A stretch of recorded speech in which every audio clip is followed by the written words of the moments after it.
Hello everyone. आज का हमारा टॉपिक है major events during the Gandhian era. इस टॉपिक को मैंने टोटली दो वीडियोस में डिवाइड किया है। जो आज फर्स्ट वीडियो होगा आज का, उसमें मैंने जितने भी सब टॉपिक्स जॉट डाउन किए हैं वो सबको कवर करेंगे। लेकिन जो दूसरा वीडियो होगा उसमें मैं राउंड टेबल कॉन्फ्रेंस जो 1930 में हुआ था वहां से लेकर इंडियन इंडिपेंडेंस एक्ट जो 1947 में हुआ था वहां तक मैं कवर करूंगा। राइट। सो वीडियो ज्यादा लंबा नहीं हो इसलिए दो पार्ट में डिवाइड किया हूं, क्योंकि एक एक सब टॉपिक को डेप्थ में बताना होगा। राइट। सबसे पहले ये समझ लेते हैं कि ये गांधीयन इरा है क्या। तो मैं एक आपको क्रोनोलॉजी में एक नंबर बताऊं एक लाइन में, तो आप यूं समझो कि 1917 से लेके मतलब 1970 से लेके 1947, 1917 से लेके 1947 तक जितने भी इवेंट्स हुए हैं, जितने भी इंपॉर्टेंट इवेंट्स हुए हैं, उस इवेंट्स को गांधीयन इरा कहते हैं। राइट। लेकिन इसमें एक इंपॉर्टेंट चीज ये हो जाता है समझना कि आप देखें कि भले ही गांधीयन इरा का जो क्रोनोलॉजी है वो 1970 से 1947 तक है, बट गांधी जी भारत में आए कब थे, ये डेट आपके लिए बहुत इंपॉर्टेंट हो जाता है। तो वो है 9 जनवरी 1915। 9 जनवरी 1915 को गांधी जी भारत में आए थे। आपको आपके जानकारी के लिए मैं बता देना चाहता हूं कि 1893 वो ईयर था जब गांधी जी साउथ अफ्रीका में गए थे।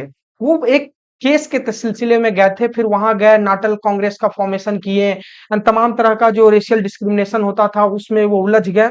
बट वो जब आए 9 जनवरी 1915 को, उसको सेलिब्रेट करने के लिए इंडियन गवर्नमेंट उसे एनआरआई डे सेलिब्रेट करती है। उसे कहती है एनआरआई डे, मतलब नॉन रेसिडेंट इंडियन डे। इसे हिंदी में प्रवासी भारतीय दिवस भी बोलते हैं, पीवीडी। प्रवासी भारतीय दिवस भी कहते हैं, प्रवासी भारतीय दिवस को ही एनआरआई डे कहते हैं, जिसे नॉन रेसिडेंट इंडियन डे कहते हैं। वो कब हुआ था? 9 जनवरी 1915 को। वो किस लिए मनाते हैं? क्योंकि उसी दिन गांधी जी साउथ अफ्रीका से भारत आए थे। ये एक उसका एक बैकड्रॉप मैं आपको दे दिया हूं, थोड़ा सा पृष्ठभूमि कि गांधी जी कब आए थे। राइट। अब ये आए, तो ये जब आए थे तो एक टाइमलाइन मैं आपको बता दे रहा हूं। जब ये 1915 में आए तो आप यूं समझो कि एक साल तक, ऑलमोस्ट एक साल तक, ये बस ही जस्ट केप्ट ऑन ट्रैवलिंग। एक प्लेस से दूसरे प्लेस तक ये भारत में बस घूमते रहे, क्योंकि वो ग्राउंड पे जाके एनालिसिस करना चाहते थे कि सिचुएशन क्या है। तो वो बस एक साल तक देखे। और उनका अगर बात करें उनकी मेजर अपीयरेंसेस की, तो वो 1916 में दो जगह दिखे। एक सबसे पहले आप बीएचयू का जो फाउंडेशन स्टोन ले किया गया था, तो पंडित मदन मोहन मालवीय के साथ दिखे थे। उसके बाद जो 1916 का जो लखनऊ सेशन हुआ था इंडियन नेशनल कांग्रेस का, जो लखनऊ में हुआ था, वहां पे वो दिखे थे। तो ये लखनऊ वाला जो सेशन है इंडियन नेशनल कांग्रेस का, ये इंपॉर्टेंट हो जाता है। ये क्यों इंपॉर्टेंट हो जाता है? जब मैं चंपारण सत्याग्रह आपको बता रहा हूँ तब मैं ये एक्सप्लेन करूंगा। राइट। उसके बाद ये 1917 में आए, फिर चंपारण सत्याग्रह, फिर राउलेट एक्ट, फिर जालियांवाला बाग मसाकर जहां निर्मम तरीके से जनरल ओ डायर के द्वारा हत्या कर दी गई थी। राइट। फिर खिलाफत movement, non cooperation movement, non cooperation movement को हिंदी में असहयोग आंदोलन भी कहते हैं। फिर स्वराज पार्टी का फॉर्मेशन हुआ, किस बेसिस पे हुआ, क्यों हुआ, वो कितना सक्सेसफुल था या नहीं था, ये सब देखेंगे। साइमन कमीशन का आना, फिर उसका अपोज होना। राइट। फिर लाहौर सेशन क्या हुआ था 1929 में, again one of the most important historical fact है। दांडी मार्च गांधी जी जब लीड कर रहे थे, क्या क्या हुआ। तो ये सबको हम लोग एक एक करके देखते चलेंगे एंड इसको बहुत तरीके से डेप्थ में देखना पड़ेगा, क्योंकि जब मैं चंपारण सत्याग्रह बताऊंगा तो उसके एक एक नुआंसेस को कवर करूंगा। इससे क्या होगा, यहीं से आपको क्वेश्चंस देखने को मिलेंगे। तो इससे क्या होगा, आपका जो मॉडर्न हिस्ट्री है ये आपको डेप्थ में इन टोटालिटी कवर हो जाएगा। राइट। सो गांधीयन इरा जैसे ही आप कवर करोगे, आप समझो कि मॉडर्न हिस्ट्री का एटलीस्ट 60% आपका कवर हो गया। इसलिए मैं इस वीडियो को दो पार्ट में डिवाइड किया हूं। Right. So let's begin. So the first one is Champaran Satyagraha. Champaran Satyagraha आप सबको पता होगा कि ये क्यों हुआ था, इसका कॉज क्या था। एक एक चीज को, एक एक नुआंसेस को हमें नहीं छोड़ना होगा, हर चीज को देखते हुए चलना पड़ेगा। तो सबसे पहले ये ईयर ऑफ अकरेंस इसका क्या है कि ये किस साल चंपारण सत्याग्रह हुआ था। तो इसका ईयर है 1917, 1917। अब यहाँ एक चीज ध्यान दे, जब भी चंपारण सत्याग्रह की बात होगी, जब भी चंपारण सत्याग्रह की बात होगी, तो ये शुरू कैसे हुआ ये जानना जरूरी है। तो सबसे पहले आखिर क्या प्रॉब्लम आ रहा था जिस वजह से ये सत्याग्रह शुरू करना पड़ा। तो let's address the problem. Let's address the problem कि प्रॉब्लम क्या था जिसकी वजह से हम लोगों को चंपारण सत्याग्रह शुरू करना पड़ा, which was led by Gandhi ji. Problem ये था कि एक तिनकठिया सिस्टम प्रॉब्लम था Tinkathia system Tinkathia system. Problem का नाम आप समझ लो for time being Tinkathia system. तो ये तिनकठिया सिस्टम क्या था? अगर जो लोग specifically north belt of India से हैं उनको पता होगा कि तिनकठिया में जो वर्ड है ये कट्ठा से आता है। तो आपको मैं यहाँ पे एक लिख दे रहा हूं, जैसे एक बिघा होता है, जो नॉर्थ बेल्ट से हैं उनको पता होगा एक बिघा में 20 कट्ठा होता है। एक बिघा में 20 कट्ठा होता है, राइट? तो तिनकठिया क्या था ना कि आपको मतलब जितना एक बिघा है जो 20 कट्ठा होता है उसका 3 हिस्से में आपको कैश क्रॉप कल्टीवेट करना पड़ेगा। That cash crop can be in the form of indigo, in the form of cotton और whatever it is, but वो कैश क्रॉप के लिए अलोकेट करना है आपको 3/20। कितना? 3/20। और इस 3/20 में स्पेसिफिकली जो कैश क्रॉप था वो इंडिगो के लिए था। अब इंडिगो जो नील की खेती बोलते हैं, उसका सबसे उसकी सबसे डिसएडवांटेज ये थी कि वो जहां उपजाया जाता था वहां की जमीन बंजर हो जाती थी। कि मतलब आप उपजा तो रहे हो बट आगे चलकर आप वहां से फूड क्रॉप्स नहीं उपजा पाओगे, राइट? तो लॉन्ग टर्म में वो किसान के लिए तो हानिकारक है, इसलिए वो तिनकठिया सिस्टम को फॉलो नहीं करना चाहते थे। तिनकठिया सिस्टम प्रॉब्लम था क्योंकि वहां ब्रिटिशर्स हमेशा चाहते थे कि आप 3/20 ऑफ द लैंड में कैश क्रॉप करो और उस कैश क्रॉप स्पेसिफिकली जो होगा वो इंडिगो होगा। यही तिनकठिया सिस्टम था, यही मैं आपको बता रहा था। प्रॉब्लम आप समझ गए कि तिनकठिया सिस्टम था। अब इस प्रॉब्लम को लाइमलाइट में लाया गया एक व्यक्ति के द्वारा जिनका नाम था राजकुमार शुक्ल। जिनका नाम था राजकुमार शुक्ला।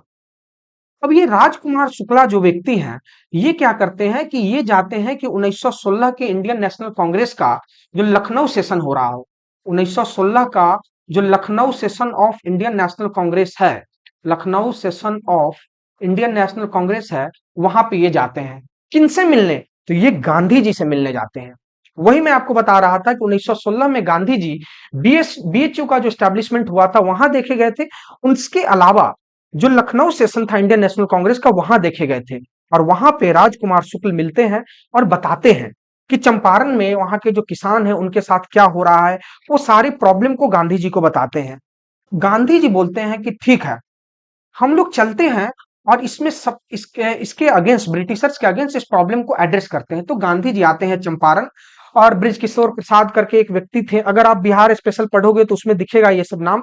बहरहाल यहाँ पे जरूरी नहीं है। तो ब्रिज किशोर प्रसाद व्यक्ति थे वो, कि जिनके कहने पे वो जाते हैं, उनके घर पे रुकते हैं, वहां पे मीटिंग्स होती है, फिर आगे की चीजें स्ट्रैटेजी डिसाइड होती है, राइट? ये सब चीज वहां पे होता है। बट फॉर टाइम बिंग यहाँ पे इंपॉर्टेंट क्या है?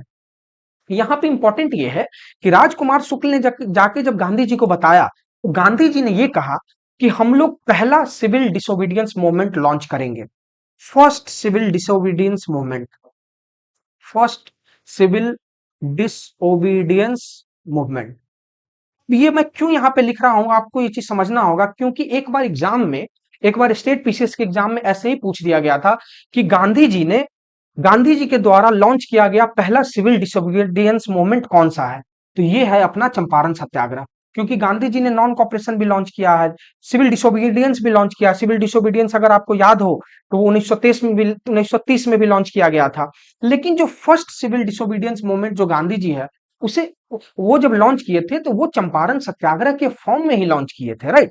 तो पहला civil disobedience movement which was launched by Gandhi ji, it was in the form of Champaran Satyagraha. तो इनका तरीका क्या था कि ये गए, सिविल डिसोबीडियंस मूवमेंट लॉन्च की और बोले कि ये जो मूवमेंट है टोटली नॉन वायलेंट होगा।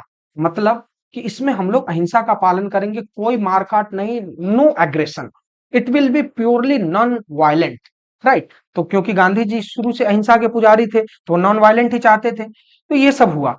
उसके बाद उसके बाद जब ब्रिटिशर्स को finally they had to step down, Britishers को लगा कि नहीं ठीक है, इनके पास एक लीडरशिप आ गया है। वो एक निगोसिएशन हुआ और निगोसिएशन में जो भी सक्सेसफुल निगोसिएशन होने के बाद एक कमिटी का फॉर्मेशन हुआ। उस कमिटी का नाम है एग्रेरियन कमेटी। Agrarian committee. अब इस एग्रेरियन कमेटी का मतलब, क्योंकि ये एक लाइमलाइट ले चुका था, ये मूवमेंट जो है लाइमलाइट ले चुका था चंपारण सत्याग्रह। जब लाइमलाइट ले गया तो ब्रिटिशर्स को एक कमेटी बनाना पड़ा। उस कमेटी का नाम था एग्रेरियन कमेटी। ये कमेटी बनने के बाद ही ये कमेटी बनने के बाद भी द रिजॉल्व वाज सॉल्व, जो रिजॉल्व है वो सॉल्व हुआ। मतलब जितने भी इसको रिजॉल्व थे, जितने भी डिस्प्यूट थे, वो सब रिजॉल्व हुए। ठीक है, तो रिजॉल्व खत्म कब हुआ? तो ये हुआ आपको एग्रेरियन कमेटी के फॉर्मेशन होने के बाद ही ये सारे जो इसको इसका सोल्यूशन मिला, राइट। तो चंपारण सत्याग्रह में गांधी जी के पर्सपेक्टिव से बोले तो गांधीयन इरा में ये इनका फर्स्ट मूवमेंट था, क्योंकि इससे पहले वो कोई फुल फ्लेजेड किसी चीज को लीड नहीं किए थे। इसी के बाद चल के पहला चंपारण हो गया, दूसरा जो अहमदाबाद मिल स्ट्राइक होता है वो आता है, और तीसरा आता है आपको खेदा वाला जो आता है। लेकिन ये दोनों जो है 1918 में हुआ था, और चंपारण जो है 1917 में हुआ था। बट इस दोनों को उतना लाइमलाइट इसलिए नहीं, जब भी गांधी नीरा की बात होगी तो कुछ जो इंपॉर्टेंट हाईलाइटेड चीज होंगे ना, उसमें हमेशा चंपारण सत्याग्रह की बात होती है, उसमें हमेशा चंपारण सत्याग्रह की बात होगी। अहमदाबाद मिल वर्कर वाला मूवमेंट जो है और खेदा सत्याग्रह जो है, ये दोनों थोड़ा सा दब जाता है, हालांकि उसका भी एक हिस्टोरिकल इंपॉर्टेंस है, बट डिस्पाइट दैट एक चंपारण का एक अलग मूवमेंट है। तो मैं आपको एक शॉर्ट में एक बार नटसेल में समझा दूं, तो चंपारण सत्याग्रह इसलिए होना पड़ा क्योंकि ब्रिटिशर्स एक सिस्टम फॉलो करते थे जिसका नाम था तिनकठिया सिस्टम। तिनकठिया सिस्टम ये था कि जो एक बीघा में 20 कट्ठा होता है, उसका 3 हिस्सा, मतलब 20 का 3 हिस्सा में आपको कैश क्रॉप, एंड स्पेसिफिकली उस कैश क्रॉप में इंडिगो का खेती करना होगा, राइट। ये तिनकठिया सिस्टम था। लेकिन क्योंकि आप, अब इसका फ्लॉज क्या था, क्यों नहीं करना चाह रहे थे फार्मर्स? क्योंकि अगर एक बार आप इंडिगो उगाओगे एंड मल्टीपल टाइम्स जब आप उस इंडिगो की खेती करोगे, नील की खेती अपने जमीन पे करोगे, तो वो जमीन बंजर हो जाता है, वो उपजाऊ रहता नहीं है। कल हो के जब आप फूड क्रॉप्स से उपजाना चाहो तो आप नहीं उपजा पाओगे, तो आप तो ऐसे ही मर जाओगे ना, जो किसान है छोटा वो तो ऐसे ही मर जाएगा। इसलिए they were opposing it. But it was Rajkumar Shukla जो जिन्होंने इस मैटर को हाईलाइट किया, और गांधी जी को 1916 में जाके इंडियन नेशनल कांग्रेस के लखनऊ सेशन में मिले, अपने साथ दो चार और नुमाइंदे ले गए थे, वहां पे जाके उन्होंने अपने प्रॉब्लम को बताया। गांधी जी आए और गांधी जी ने एक नॉन वायलेंट मूवमेंट लॉन्च किया और कहा कि ये मेरा पहला सिविल डिसोबीडियंस मूवमेंट है, और उन्होंने इसे नाम दिया चंपारण सत्याग्रह, राइट। उसके बाद जब ब्रिटिशर्स ने देखे कि ये मूवमेंट काफी पीक पे चला गया, इसे लाइमलाइट मिल रही है, we have to do something in to be in the good books of these people, तो उन्होंने कमिटी बनाया जिसका नाम था agrarian committee. And agrarian committee ने फाइनली डिस्प्यूट को रिजॉल्व किया, फाइनली डिस्प्यूट को रिजॉल्व किया, और डिस्प्यूट जब रिजॉल्व हो गया, देन गांधी जी को एक ओवरनाइट आप यूं समझो कि फेम मिल गई। क्योंकि गांधी, आप लोग सोचने लगे कि गांधी जी आए साउथ अफ्रीका से, एंड इतने टाइम से नील विद्रोह चल रहा था, but all of sudden a man came, followed non violent and got the thing done. So Gandhi ji को भी यहाँ से लाइमलाइट मिला, उन्हें भी प्रसिद्धि मिली। सो ये चंपारण सत्याग्रह गांधी जी के लिए भी उतना ही इंपॉर्टेंट है जितना एक वहां के लोगों के लिए इंपॉर्टेंट था, right. I hope it is clear. Now the next one is Rowlatt act. इस एक्ट की बात करें तो ये एक्ट आपको ध्यान रखना होगा कि ये बहुत इंपॉर्टेंट हो जाता है। मैं कह रहा हूं बहुत इंपॉर्टेंट, इसके ब्लैक लॉ भी कहा जाता है। कई बार आप देखोगे कि आजकल के पॉलिटिकल डिस्कोर्स में जब भी बातें होती हैं, मतलब आज के पॉलिटिकल परफेक्ट्स में जब भी बातें होंगी, तो कई बार कह दिया जाता है दबी जवानों में कि ये कोई अंग्रेज का शासन नहीं है कि काला कानून चलेगा। तो वो इनडायरेक्टली इसी रॉलेट एक्ट को ही रेफर कर रहे होते हैं। इसे ब्लैक एक्ट भी कहा जाता है, ब्लैक लॉ, इसे ब्लैक एक्ट भी कहा जाता है। तो ये बेसिकली वो काला कानून जो कहते हैं, इसी को वो रेफर करना चाहते हैं। तो रॉलेट एक्ट की बात करें तो ये आया कब था, तो ये इसका ईयर था, ये 1919 में भारत में इंट्रोड्यूस हुआ था, ब्रिटिशर्स ने इंट्रोड्यूस किया था। इसमें आपको कुछ नाम याद रखना पड़ेगा, ठीक है। इसमें आपको कुछ नाम याद रखना पड़ेगा। एक नाम, कौन वायसराय थे और कौन इस एक्ट बनाने में, कौन इस कमेटी को लीड कर रहे थे। तो मैं आपको बता देना चाहता हूं कि अपने एक इस टाइम के जो वायसराय थे उनका नाम था लॉर्ड चेम्सफोर्ड। 1919 में जो वायसराय थे उनका नाम था लॉर्ड चेम्सफोर्ड, और इस चेम्सफोर्ड से आपको याद आना चाहिए ये वही व्यक्ति है जिन्होंने मॉन्टेग चेम्सफोर्ड एक्ट जो आया था 1919 में, इन्हीं के वायसरायलिटी में आया था। तो यही वो व्यक्ति चेम्सफोर्ड है। तो लॉर्ड चेम्सफोर्ड के वायसरायलिटी में क्या हुआ था कि इन्होंने एक कमिटी बनाया। उन्होंने क्या बनाया? एक कमिटी, और उस कमिटी का नाम था कि सेडिशन कमिटी। कमिटी का नाम क्या था? Sedition committee. अब ये इंपॉर्टेंट क्यों हो जाता है ये कमिटी? क्योंकि ये कमिटी ये था कि अच्छा, उससे पहले आप सेडिशन का अर्थ समझो तो हिंदी में इसे कहते हैं राजद्रोह। एक कमेटी बनाया गया सेडिशन कमेटी, और कमेटी को, इसका सेडिशन को हिंदी में कहते हैं राजद्रोह। मैं हिंदी में इसलिए बताना सही समझ रहा हूं क्योंकि जब मैं सेडिशन कमेटी बताऊंगा क्यों बना था, तो राजद्रोह के शाब्दिक अर्थ से आप इसके इंपॉर्टेंस को समझ जाओगे, राइट। तो सेडिशन कमेटी को जो लीड कर रहे थे उनका नाम था जस्टिस रॉलेट। उनका नाम था जस्टिस रॉलेट। और सिंस जस्टिस रॉलेट के देखरेख में जस्टिस रॉलेट के देखरेख में ये कमेटी थी, और उसी कमेटी ने इस एक्ट को पास किया था, इसलिए इस एक्ट का नाम रॉलेट एक्ट पड़ा। आई होप इट इज क्लियर। लेकिन इस सेडिशन कमेटी को जब 1918 में जस्टिस रॉलेट के देखरेख में जब इसे बनाया गया, और लॉर्ड चेम्सफोर्ड के दिशा निर्देश में जब इसे कहा गया कि ठीक है आप एक सेडिशन कमेटी बनाओ और उसको लीड करेंगे जस्टिस रॉलेट 1918 में, इस कमेटी का रिकमेंडेशन क्या क्या था? इस कमेटी का रिकमेंडेशन ये था कि भैया कोई भी ऐसा व्यक्ति जिसे हमें लगे कि वो सेडिशियस एक्टिविटी कर रहा है, मतलब जस्ट अज्यूम कर ले, मतलब राह चलते हुए कोई व्यक्ति पे अगर हमें शक हो जाए कि ये राजद्रोह कर सकता है या कर चुका है या कर रहा है, फॉर दैट मैटर कर सकता भी है, उसे डाउट भी हो, तो उसे जेल में डाल देंगे। और सबसे मजे बात क्या है कि उसका कोई ट्रायल नहीं होगा, विदाउट एनी ट्रायल। ये था मेन एजिटेशन का कारण कि विदाउट ट्रायल, कि ठीक है आप जेल में डालो। आप समझोगे, अभी भी अगर आप पॉलिटी पढ़ते हो या पीनल कोड वगैरह पढ़े हो तो आप देखोगे कि एक प्रिवेंटिव डिटेंशन करके है। तो प्रिवेंटिव डिटेंशन है कि मतलब अगर हमें शक है, जैसे इलेक्शन आने वाला होता है, ठीक है, मान लो किसी भी पर्टिकुलर स्टेट में इलेक्शन अनाउंस हो गया है, स्पेसिफिकली आचार संहिता जिसे मॉडल कोड ऑफ कंडक्ट बोलते हैं वो लग गया है, ठीक है, और अगर सरकार को लगे या इलेक्शन कमीशन को लगे कि ये हमारा मॉडल कोड ऑफ कंडक्ट लग गया है, उसके बावजूद भी ये इंसान किसी तरीके का ऑब्स्ट्रक्शन पैदा कर सकता है हमारे प्रोसेस में, उसे प्रिवेंटिव डिटेंशन के तहत उसे जेल में डाला जा सकता है कुछ टाइम के लिए। लेकिन उसमें भी ट्रायल होगा, कि मतलब ट्रायल इन द सेंस कि आपको पूरा अधिकार है कि आप कोर्ट में जाके अपनी बातों को रख सकते हैं। You have all the rights to hire an advocate, आप एडवोकेट हायर कर सकते हो, कोर्ट में अपनी बातों को रख सकते हो।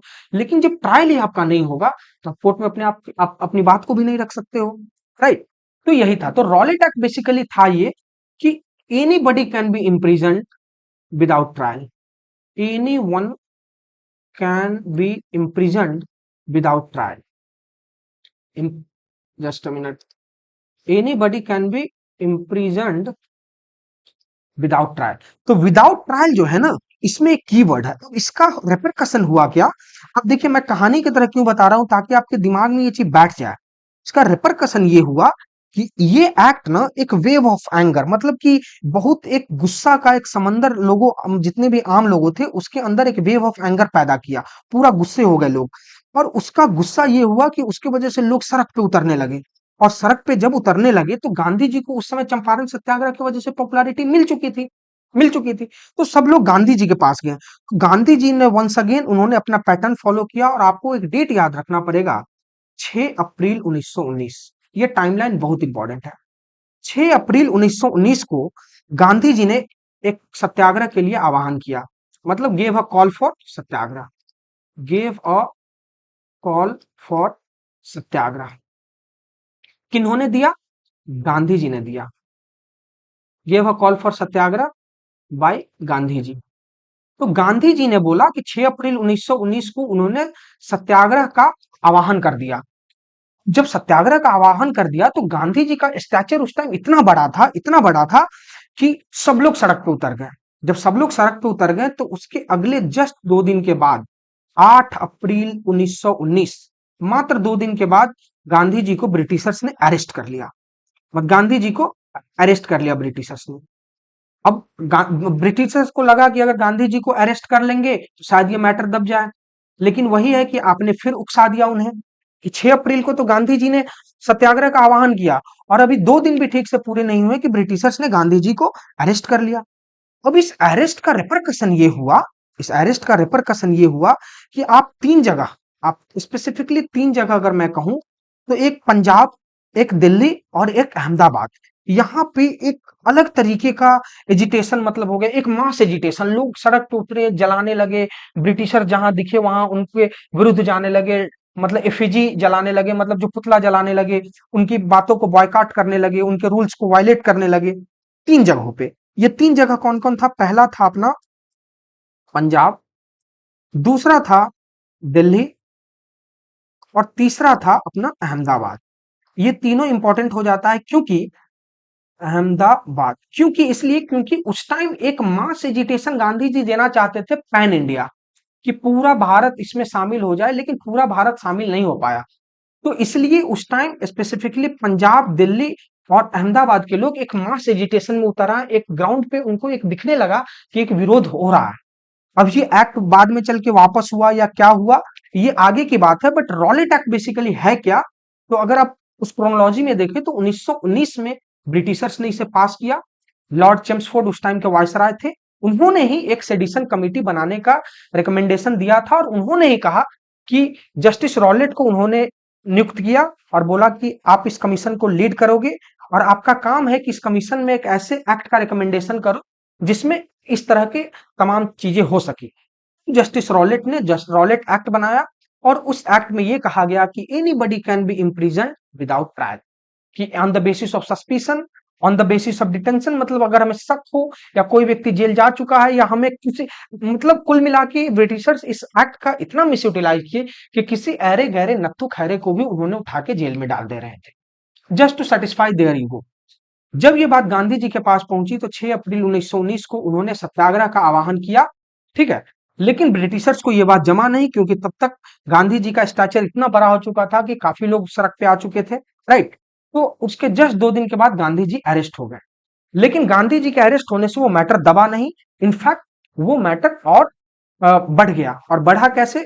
भारत में 3 जगह, पंजाब, दिल्ली और अहमदाबाद में ये मैसिव एजिटेशन और पीक कर लिया। और इसका ये नतीजा हुआ कि britishers at one point time had to amend which led to Jallianwala Bagh massacre. उसके बाद खिलाफत। सो एक एक चीज, एक एक incident of history is related to one another, right. So जैसे हम लोग आगे देखेंगे क्या हुआ, तो उसको कहीं ना कहीं आपको रॉलेट एक्ट का कोरिलेशन दिखेगा, राइट।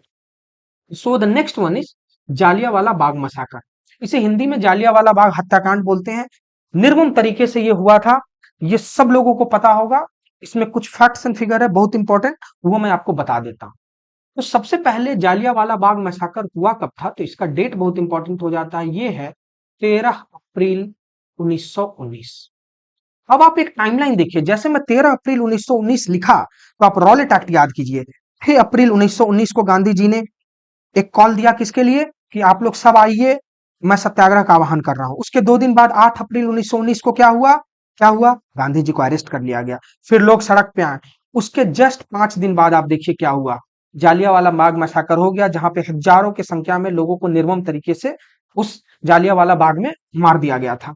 तो एक टाइमलाइन है, एक क्रोनोलॉजी है, आप रिलेट करते चलो, आप खुद समझ जाओगे। लेकिन जालियांवाला बाग मैसाकर से पहले एक डेट है, वो मैं लिख दे रहा हूं। ये डेट है 10 अप्रैल 1919। वो डेट है 10 अप्रैल 1919। अब ये 10 अप्रैल 1919 शायद अगर नहीं हुआ होता तो शायद 13 अप्रैल 1919 का ये इंसिडेंट नहीं होता। रिलेशन है, हर एक चीज का रिलेशन है, राइट। क्योंकि 8 अप्रैल को जब गांधी जी को अरेस्ट कर लिया गया तो एक लोकल लीडरशिप उभरा और उस लोकल लीडरशिप को अरेस्ट कर लिया गया 10 अप्रैल 1919 को। वो लोकल लीडर कौन थे? उनका नाम था doctor Saifuddin Kuchlu and doctor Satyapal. इनका नाम था डॉक्टर सैफुद्दीन किचलू किचलू एंड दूसरे थे, नाम था जिनका डॉक्टर सत्यपाल, डॉक्टर सत्यपाल। अब हुआ क्या कि ब्रिटिशर्स ने पहली गलती क्या की कि 6 अप्रैल को जब गांधी जी ने सत्याग्रह लॉन्च किया रॉलेट एक्ट के अगेंस्ट, उन्होंने 8 अप्रैल को गांधी जी को अरेस्ट कर लिया। अब जब गांधी जी को अरेस्ट कर लिया तो कोई ना कोई तो उस लीडरशिप को संभालेगा। तो doctor Saifuddin and doctor Satyapal जब आए तो उन्हें भी 10 अप्रैल को अरेस्ट कर लिया गया। जब इनको अरेस्ट कर लिया गया और ये लोग कर क्या रहे थे, तो ये लोग रॉलेट एक्ट जो काला कानून था उसका विरोध तो कर रहे थे, बस ये तो बस रॉलेट एक्ट का विरोध कर रहे थे। लेकिन जब उन्हें भी अरेस्ट कर लिया गया तब लोगों ने एक प्लान बनाया कि 13 अप्रैल 1919 को हम लोग जालियांवाला बाग, पंजाब का एक ऐसा पार्क समझो, ऐसा है कि जहां पे हजारों की संख्या में लोग एकत्रित होकर एक सभा कर सकते हैं, राइट। सो उन्होंने डिसाइड किया कि अब हमारे पास कोई लोकल लीडरशिप नहीं है, जो हमारे लोकल लीडरशिप जो उभरना चाहे, पनपना चाहे, उन्हें भी अरेस्ट कर लिया गया। तो what we will do now is कि we will gather at a place which was Jallianwala Bagh and we will decide something. हम लोग एक स्ट्रेटेजी बनाएंगे, हम लोग उस पर मंथन करेंगे कि how to overcome this black act. तो एक पब्लिक मीटिंग रखा गया। कहाँ रखा गया? तो जालियांवाला बाग नामक जो पार्क था अमृतसर में, वहां पे उन्होंने एक पब्लिक मीटिंग रखा। लेकिन ब्रिटिशर्स ने क्या किया, एक व्यक्ति थे, मतलब वहां के जो लेफ्टिनेंट गवर्नर थे पंजाब के, वहां के जो लेफ्टिनेंट गवर्नर थे पंजाब के, उनका नाम था माइकल ओ डायर। उनका नाम था माइकल ओ डायर। अब अक्सर लोग कंफ्यूज हो जाते हैं कि माइकल ओ डायर में एंड जनरल डायर में, ये दोनों दो व्यक्ति हैं। मैं आपको अच्छे से बताऊंगा, यहाँ पे आपका कंफ्यूजन दूर हो जाएगा। माइकल ओ डायर जो थे, ये थे पंजाब के लेफ्टिनेंट गवर्नर। ये थे लेफ्टिनेंट गवर्नर ऑफ पंजाब। तो बेसिकली इन्होंने ऑर्डर दिया, इन्होंने अपने कमांडर को, जो उनके अंदर का ब्रिटिश कमांडर थे, उनको उन्होंने ऑर्डर दिया कि भैया आप जाओ और वहां पे जितने लोग बैठे हैं, you just go and either make them disperse or do whatever, but I don't want them to sit there and either strategize or whatever they are doing, I don't want them to do। ये था Michael O Dyer का order, जो कि पंजाब के lieutenant governor थे। उनका बस ये ऑर्डर था कि आप जाओ और उस क्राउड को डिस्पर्स करो, मतलब उस क्राउड को हटाओ। लेकिन लेकिन क्या हुआ, वहां जिन मिलिट्री कमांडर को उन्होंने ऑर्डर दिया, वो मिलिट्री कमांडर थे, उनका नाम था जनरल REH डायर। वो थे जनरल REH डायर। ठीक है, अब डायर से आपको कंफ्यूज नहीं ना। माइकल ओ डायर वो व्यक्ति हैं जिनको सरदार उधम सिंह ने 1940 में मारा था। जनरल डायर वो है, इनका पूरा नाम है REH डायर, शॉर्ट फॉर्म में बोलते हैं। इनका पूरा नाम है Reginald Edward Harry Dyer. R से होगा रेगिनाल्ड एडवर्ड हैरी डायर। तो नॉट रिक्वायर्ड बेसिकली। अब माइकल ओ डायर, जहां पे अगर लेफ्टिनेंट गवर्नर ऑफ पंजाब की बात होगी तो माइकल ओ डायर लिखा होगा आपको अमूमन क्वेश्चन पेपर में। अगर सिर्फ इस डायर वाल की बात होगी तो जनरल डायर लिखा होगा। हालांकि इनका पूरा नाम जनरल REH डायर है, जिसे रेगिनाल्ड एडवर्ड हैरी डायर बोलते हैं। लेकिन इन्होंने क्या किया कि ये जो जनरल REH डायर था, ये बहुत निर्मम व्यक्ति था। ये बहुत निर्मम व्यक्ति था। इसने क्या किया कि जब गया वहां पे, तो इसने गेट बंद करवाया और अपने कमांडर को ऑर्डर दे दिया, इसके जितने भी मिलिट्री थे, इनको ऑर्डर दे दिया कि you just go for a shoot, shoot and kill them. तो एक ही वहां पे एक एंट्रेंस था, वहां पे एंट्रेंस जो था जालियांवाले बाग का एक ही था, उसको उस व्यक्ति ने बंद करवा दिया, जनरल डायर ने। और उसने सीधा बोला कि you just shoot and kill them, I don't want anybody to escape. उसके अंदर एक कुआं होता था, वहां पे लोग कूद गए, हजारों की संख्या में निर्मम तरीके से लोग मारे गए। वहां कहा जाता है कि hundreds of main women children मारे गए। 1200 लोग, 1200 के आसपास तो लोग घायल थे, सिर्फ वहां घायल पाए गए, मतलब जो जिंदा बच गए, मृत्यु शैया पे लेटे हुए लोग पाए गए थे। राइट। लेकिन हिस्टोरिकल पॉइंट ऑफ व्यू से, आप हिस्टोरिकल पॉइंट ऑफ व्यू से देखेंगे तो ब्रिटिशर्स भी वही कहते हैं और इंडियंस भी वही कहते हैं। मतलब जालियांवाला बाग मसाकर को लेके एक कॉमन पॉइंट है, जहां पे britishers and Indians and specifically historians, मतलब historians of British British origin and historians of Indian origin, दोनों एक पॉइंट पे एग्री करते हैं। वो पॉइंट ये है कि वो कहते हैं कि ये जो था ना, ये जो मैसाकर हुआ, ये एक टर्निंग पॉइंट था।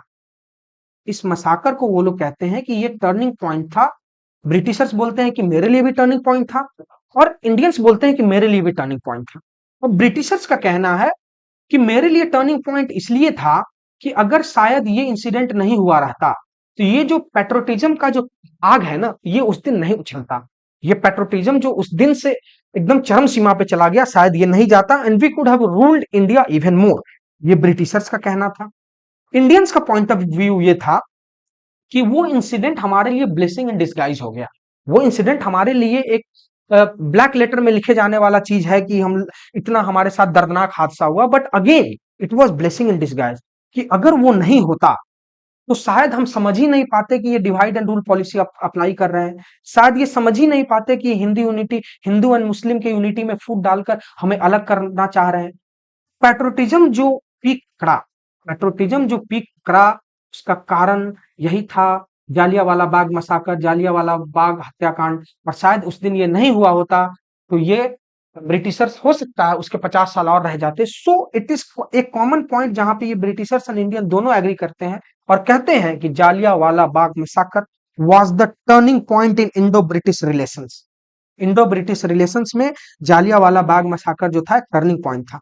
और यही जो माइकल ओ डायर है, यही जो माइकल ओ डायर है, इसी को 1940 में, इसी को 1940 में एक हमारे बहुत ही ब्रेव पंजाब के सरदार ऊधम सिंह लंदन में जाके माइकल ओ डायर को मारे। और सिर्फ इसलिए मारे क्योंकि उन्होंने जालियांवाला बाग मसाकर करवाया था, क्योंकि उनके ऑर्डर पे हुआ था। तो किनको किए थे?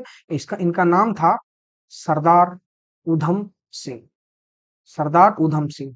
ये ही जाके माइकल ओडायर को मारे, जनरल डायर को नहीं। जनरल डायर का तो क्या हुआ था कि सीन जब ये लंदन में वापस गए थे, इन्हीं पे कोर्ट ऑफ इंक्वायरी बैठ गया था। तो ये तो बेसिकली पागल हो गए, ये इंसॉल्वेंट हो गए। इनको तो वहां का जो जुडिशियरी बॉडी था वो इनको पागल घोषित कर दिया, क्योंकि वो इनको हमेशा खलता रहा कि क्योंकि इनका बाद में चल के डिमोशन हो गया इस एक्ट की वजह से। क्योंकि माइकल ओडायर का सिर्फ कहना ये था कि you just go and disperse, वो इतना नहीं बोले थे कि आप जाओ वहां पे गेट बंद कराओ और सबको मार दो, ऐसा उनका ऑर्डर नहीं था, राइट। बट ये एक स्टेप आगे चल के जो जनरल डायर था ये किया था, तो इसको डिमोट कर दिया गया, काफी सारी चीज हुई। ये तो पागल हो गया आगे चल के। लंदन का जुडिशियल बॉडी इंग्लैंड का इसे पागल तक घोषित कर दिया अगले एक 4 5 10 सालों में। लेकिन माइकल ओडायर जब लंदन में एक अच्छा खासा जिंदगी व्यतीत कर रहे थे, तो सरदार उधम सिंह ने को बदला लेना था और वो लंदन में गए। और लंदन में जाके इस व्यक्ति को एक भरे सभा में went and sought him and told it was for my brothers who just got martyred in Jallianwala Bagh massacre. That was the last statement of Sardar Udham Singh. उसके बाद he was hanged, but he just lived for the soil, right? तो ये था Jallianwala Bagh massacre incident से related. I hope it is clear, right. So next one is खिलाफत moment. ये again important है, right. तो खिलाफत मोमेंट की अगर बात करें तो आपको पता होना चाहिए कि एक कैलिफ या खलीफा, कैलिफ या just a minute, Khalifa, Khalifa, caliph या खलीफा करके सुल्तान होते थे। मतलब टर्की के जो सुल्तान होते थे, टर्की के जो राजा होते थे, उन्हें कैलिफ या खलीफा कहते थे। और इनका खास बात ये था ना कि जितने भी मुस्लिम थे किसी भी देश के, इररेस्पेक्टिव ऑफ एनी कंट्री, वो अपना इन्हें हेड मानते थे। तो बेसिकली ये जो कैलिफ या खलीफा आप समझ लो, ये थे तुर्की के सुल्तान, ये थे सुल्तान ऑफ तुर्की। और ये अपने आप को, या यूं समझो कि जितने भी मुसलमान थे हर एक देश के, ये इनको अपना रिलीजियस हेड मानते थे, इनको अपना रिलीजियस हेड मानते थे। लेकिन हुआ क्या जिसकी वजह से खिलाफत मोमेंट आया। और आप एक चीज देखो कि ये खलीफा या कैलिफ इंग्लिश में बेसिकली हुआ क्या था कि तुर्की के जो सुल्तान थे उनको खलीफा बोलते थे, लेकिन ब्रिटिशर्स खलीफा नहीं बोल पाते थे तो कैलिफ बोलते थे। तो इसे कई बार आप एनसीईआरटी में कैलिफ भी लिखा गया है स्लैश पब्लिक खलीफा भी लिखा गया, but actual it was the Turkey of sultan of Turkey is known as खलीफा। और इसी खलीफा से आप देखोगे तो ये खिलाफत मूवमेंट ये शब्द आया है। अब हुआ क्या था कि जब फर्स्ट वर्ल्ड वार हुआ था, फर्स्ट वर्ल्ड वार कब हुआ था आपको याद हो, 1914 से 1918 तक। फर्स्ट वर्ल्ड वार कब हुआ था? फर्स्ट वर्ल्ड वार कब हुआ था? तो 1914 से 1918 में जब फर्स्ट वर्ल्ड वार चल रहा था, तब जब उस टाइम क्या हुआ था कि जितने भी तरह के टर्की के सेफ्टी हैं, सिक्योरिटी हैं, उसको थ्रेटन किया गया था। किनके द्वारा? ब्रिटिश के द्वारा। और जब उस थ्रेट की वजह से ये हो गया था, जो खलीफा, उस थ्रेट की वजह से ये हुआ कि जो खलीफा का पोजीशन है, क्योंकि खलीफा उस समय एक बहुत बड़ा पोजीशन था कि आप अगर तुर्की ऐसे देश के अगर सुल्तान हो तो you are representing Muslim all over the globe. लेकिन फर्स्ट वर्ल्ड वार के दौरान क्या हुआ था कि ब्रिटिशर्स ने थ्रेटन किया। ब्रिटिशर्स ने क्या किया? थ्रेटन किया। किसको थ्रेटन किया? ब्रिटिशर्स ने थ्रेटन किया सुल्तान ऑफ टर्की को। ब्रिटिशर्स ने इसको सुल्तान ऑफ टर्की है उनको थ्रेटन किया, उनको धमकाया। क्या धमकाया? बोला कि आपका जो पोजीशन है खलीफा का, आपका जो पोजीशन है खलीफा का, ये डेंजर में है। आपका सेफ्टी नहीं है, कोई सिक्योरिटी नहीं इस पोजीशन का। Any time we can take this position, आपके सरकार को गिरा सकते हैं और आपका पोजीशन वीक है। इन्हें भी लगा कि we are the religious head of such a big community and कोई आके ऐसे हमें धमका के चला जा रहा है कि आपका जो खलीफा का पोजीशन है ये वीक हो रहा है। तो इसी वजह से जितने भी मुस्लिम थे, बेसिकली आप समझो कि इनिशियली जब ये खिलाफत मूवमेंट स्टार्ट हुआ था तो ये मुस्लिम का मूवमेंट था, लेकिन मुस्लिम ने ये एग्रेसिव पॉलिसी अपनाया तो वो एक एंटी ब्रिटिश एटीट्यूड के खिलाफ। क्योंकि उनको क्या दिखा कि कौन धमका रहा है? ब्रिटिशर धमका रहे हैं। किसको धमका रहे हैं?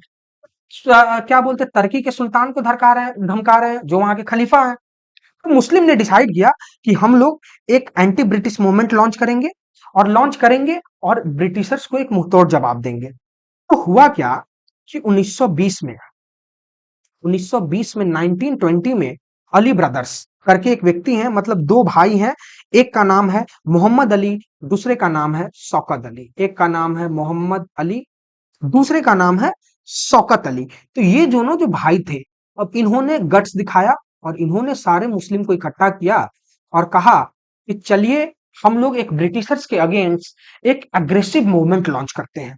क्यों लॉन्च कर रहे हैं? क्योंकि ये ब्रिटिशर्स का जो है ना, ये एंटी मुस्लिम एटीट्यूड हो गया है। अब उस एंटी मुस्लिम एटीट्यूड को काउंटर करने के लिए हम लोग क्या करते हैं, एक मूवमेंट लॉन्च करते हैं। और उन्होंने मूवमेंट लॉन्च किया जिसका नाम रखा खिलाफत मूवमेंट। ठीक है, क्यों रखा और पर्पस क्या था? तो ये चाहते थे कि रिस्टोर करे खलीफा को, रीस्टोरेशन ऑफ खलीफा। तो खलीफा जो एक पोस्ट था, बेसिकली जो टर्की के सुल्तान होते थे उनका पोस्ट था, वो वीक हो गया था। तो खलीफा के पोस्ट को अगेन री स्ट्रेंथन करने के लिए, रीस्टोर करने के लिए मोहम्मद अली एंड शौकत अली ने एक मूवमेंट लॉन्च किया जिसका नाम था खिलाफत मूवमेंट। राइट। लेकिन इसके साथ एक मजेदार इंसिडेंट क्या हुआ ना, कि ये भी एक ब्लेसिंग इन डिस्गाइज टर्न हो गया। क्योंकि जब मुस्लिम ने एक जब मुस्लिम को लगा कि ब्रिटिशर्स का अप्रोच एंटी मुस्लिम है, तब क्या हुआ कि गांधी जी का अगेन रोल इंपॉर्टेंट हो जाता। इसलिए मैं गांधीयन इरा जब भी को बताऊंगा, गांधी जी का रोल बहुत इंपॉर्टेंट हो जाता है। ठीक है, गांधी जी का रोल इंपॉर्टेंट हो जाता है। तो गांधी जी जब आए तो गांधी जी को लगा कि नहीं, गांधी जी ऑल्सो फेल्ट कि नहीं भाई, ये जो मुस्लिम के साथ हो रहा है कल हो के हमारे साथ भी हो सकता है। It is not only, this movement is not only for the Muslim. अगर वो स्ट्रगल कर रहे हैं, हसल कर रहे हैं, तो ये सिर्फ मुस्लिम का मूवमेंट नहीं है, ये हमारा भी मूवमेंट है। तो इसका स्पेसिफिलिटी क्या हुआ कि गांधी जी और इंडियन नेशनल कांग्रेस, क्योंकि गांधी जी उस वक्त स्पेसिफिकली प्रॉपरली आप समझो कि इंडियन नेशनल कांग्रेस के साथ नहीं थे, लेकिन खिलाफत मूवमेंट ने गांधी जी और इंडियन नेशनल कांग्रेस को मजबूर कर दिया कि वो जो भी अली ब्रदर्स के साथ मिलके, मतलब Gandhi ji, Indian national Congress and Ali brothers, ये तीनों मिलके हिंदू मुस्लिम यूनिटी की बात करें, हिंदू मुस्लिम यूनिटी की बात करें।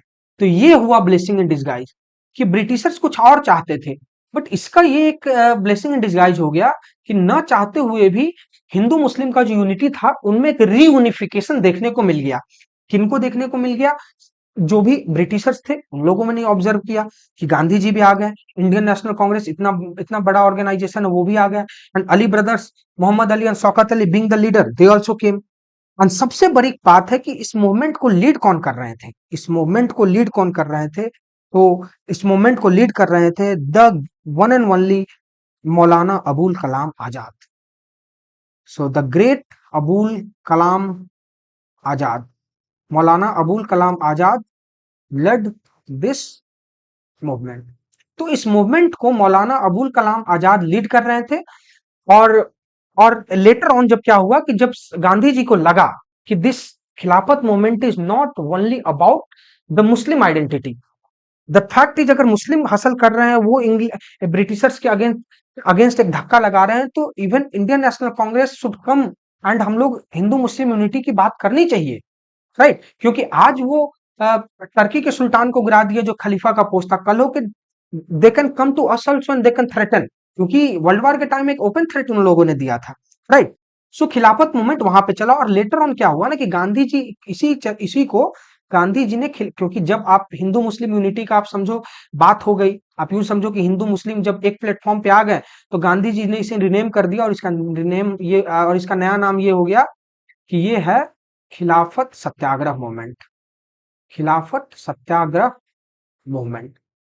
और ये नाम कब बदला? तो गांधी जी के आने के बाद ये रिनेम किया गया और रिनेम करके खिलाफत सत्याग्रह मूवमेंट कर दिया गया। जब भी देखोगे कि गांधी, एक पैटर्न देखोगे कि जब भी गांधी जी किसी मूवमेंट को लीड कर रहे हैं, तो उसमें ये आपको कीवर्ड मिलेगा सत्याग्रह।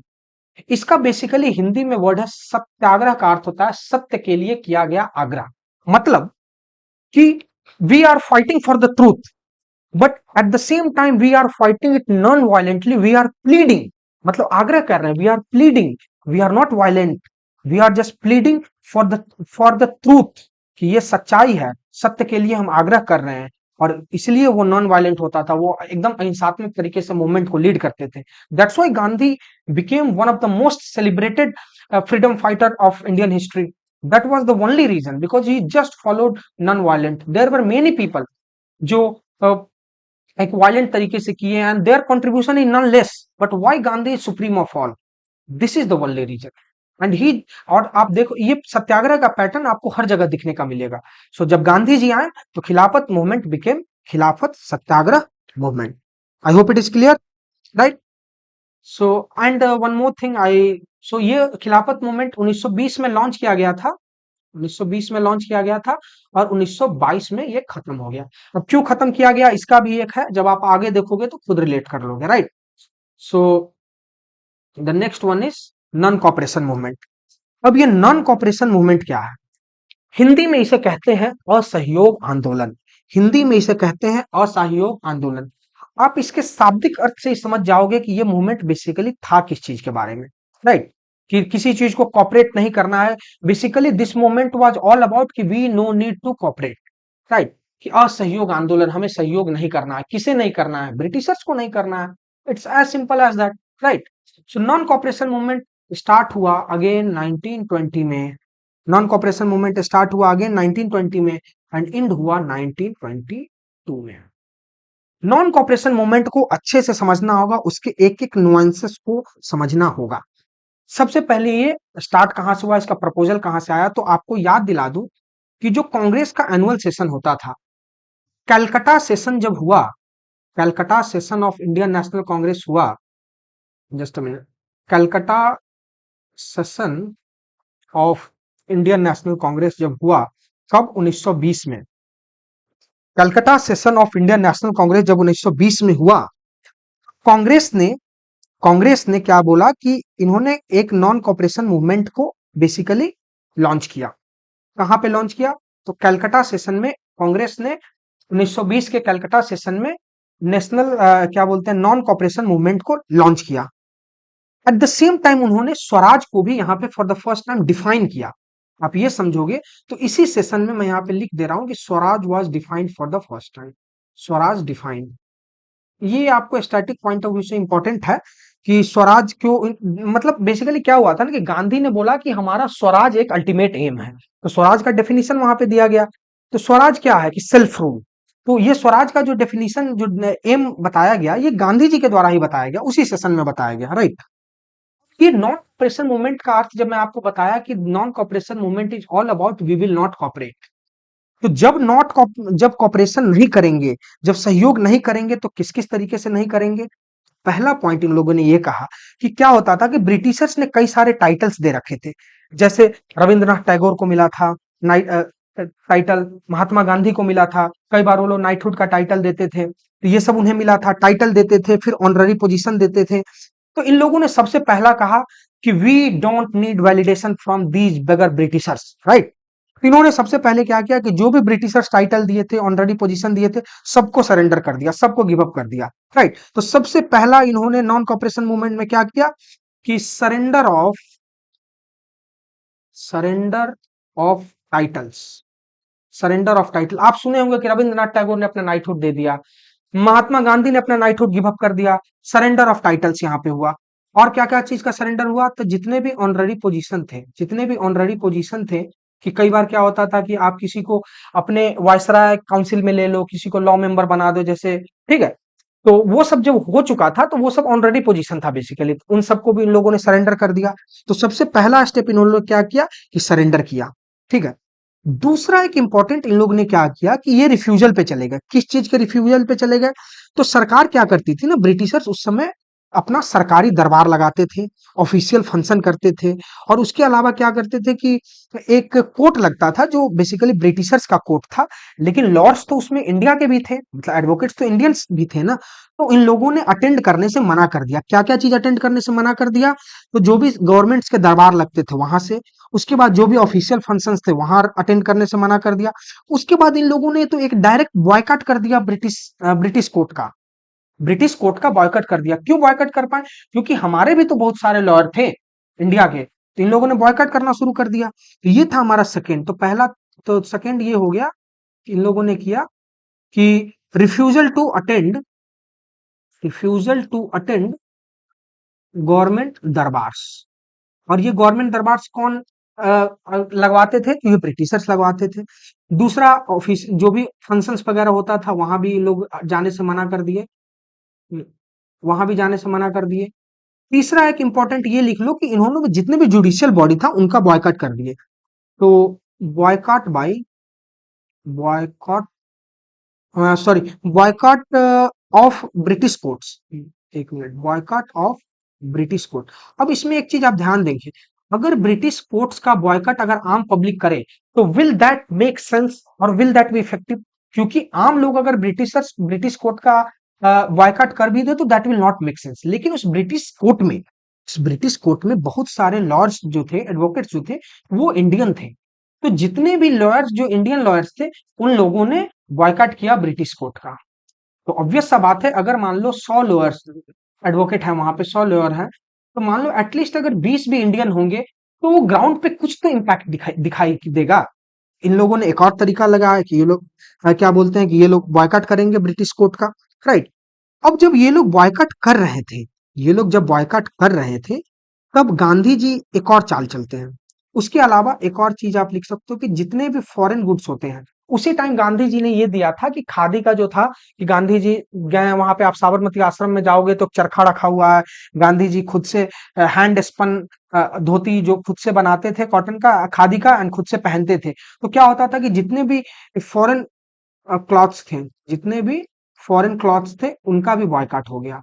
जितने भी फॉरेन क्लॉथ्स थे, उसका भी बॉयकॉट गांधी जी ने बोला। और उस चीज को दिखाने के लिए, देखो देखिए, लीडरशिप स्किल यही होता है कि फॉरेन क्लॉथ्स को बॉयकॉट करना है, सिर्फ कह देने से वो बॉयकॉट नहीं होता। तो गांधी जी ने क्या किया कि वो गए साबरमती, जहां आश्रम रहते थे, उसके आश्रम में उन्होंने अपना चरखा उठाया, सिर्फ अपने लिए जो वो धोती पहनते थे वो खादी का धोती बनाया, and set an example that this is how we can. ये स्वदेशी मूवमेंट जो बेसिकली होता है कि खुद जो आज कहते हैं हम लोग मेक इन इंडिया वगैरह, तो उसका रूट वहीं से है कि गांधी जी एक शुरुआत किए थे स्वदेशी का। ठीक है, तो फॉरेन क्लॉथ्स को बॉयकॉट करके अब हुआ क्या कि इसमें एक इंपॉर्टेंट चीज क्या हो गया कि जब मैं आपको अली ब्रदर्स के बारे में बताया हूं, जो मैं आपको अली ब्रदर्स के बारे में बताया हूं, उसका रेफरेंस नॉन कॉपरेशन मूवमेंट में भी है। क्योंकि आप अगर नॉन कॉपरेशन मूवमेंट और खिलाफत मूवमेंट का टाइमलाइन देखोगे तो वो सेम है, 1920 से 1922 ये टाइमलाइन। लेकिन क्या हुआ कि ये जो खिलाफत मूवमेंट से जिनको फेम मिला था अली ब्रदर्स को, जो मोहम्मद अली और शौकत अली हैं, वो गांधी जी के साथ मिलके एक नेशन वाइड टूर किए। ठीक है, एक नेशन वाइड टूर किए, और उस टूर में बताने लगे कि आप क्या है कि आप एक तमाम तरीके का ये जो बॉयकॉट जो आप मैं बता रहा हूँ कि सरेंडर कीजिए, रिफ्यूजल कीजिए, बॉयकॉट कीजिए, ब्रिटिश कोर्ट का, फॉरेन क्लॉथ्स का, एजुकेशन का, ये सबको प्रोपोगेट भी तो करना होगा, मतलब फैलाना भी तो होगा। तो ये फैला रहे थे कौन? Gandhi ji and Ali brothers. तो Gandhi ji and Ali brothers basically Gandhi ji and Ali brothers basically propagated this. ये जितना मैं चारों पॉइंट्स बताए हूं इसको, क्योंकि उस समय क्या बोलते हैं कि खिलाफत मूवमेंट्स पे अपने पीक पे था, खिलाफत मूवमेंट्स पे पीक पे था। तो गांधी जी एंड अली ब्रदर्स मिलके इस मूवमेंट को पूरा स्प्रेड कर रहे थे। इसका फायदा क्या हुआ? इसका फायदा ये हुआ कि अपार्ट फ्रॉम एजुकेशनल बॉयकॉट, ये जितने भी तरह के बॉयकॉट थे उसमें बहुत से इंपॉर्टेंट लोग जुड़ गए। जैसे कि मैं आपको उदाहरण के तौर पे बताता हूँ, लाला लाजपत राय। अब लाला लाजपत राय ने एक स्पेसिफिक निच को पकड़ा, लाला लाजपत राय।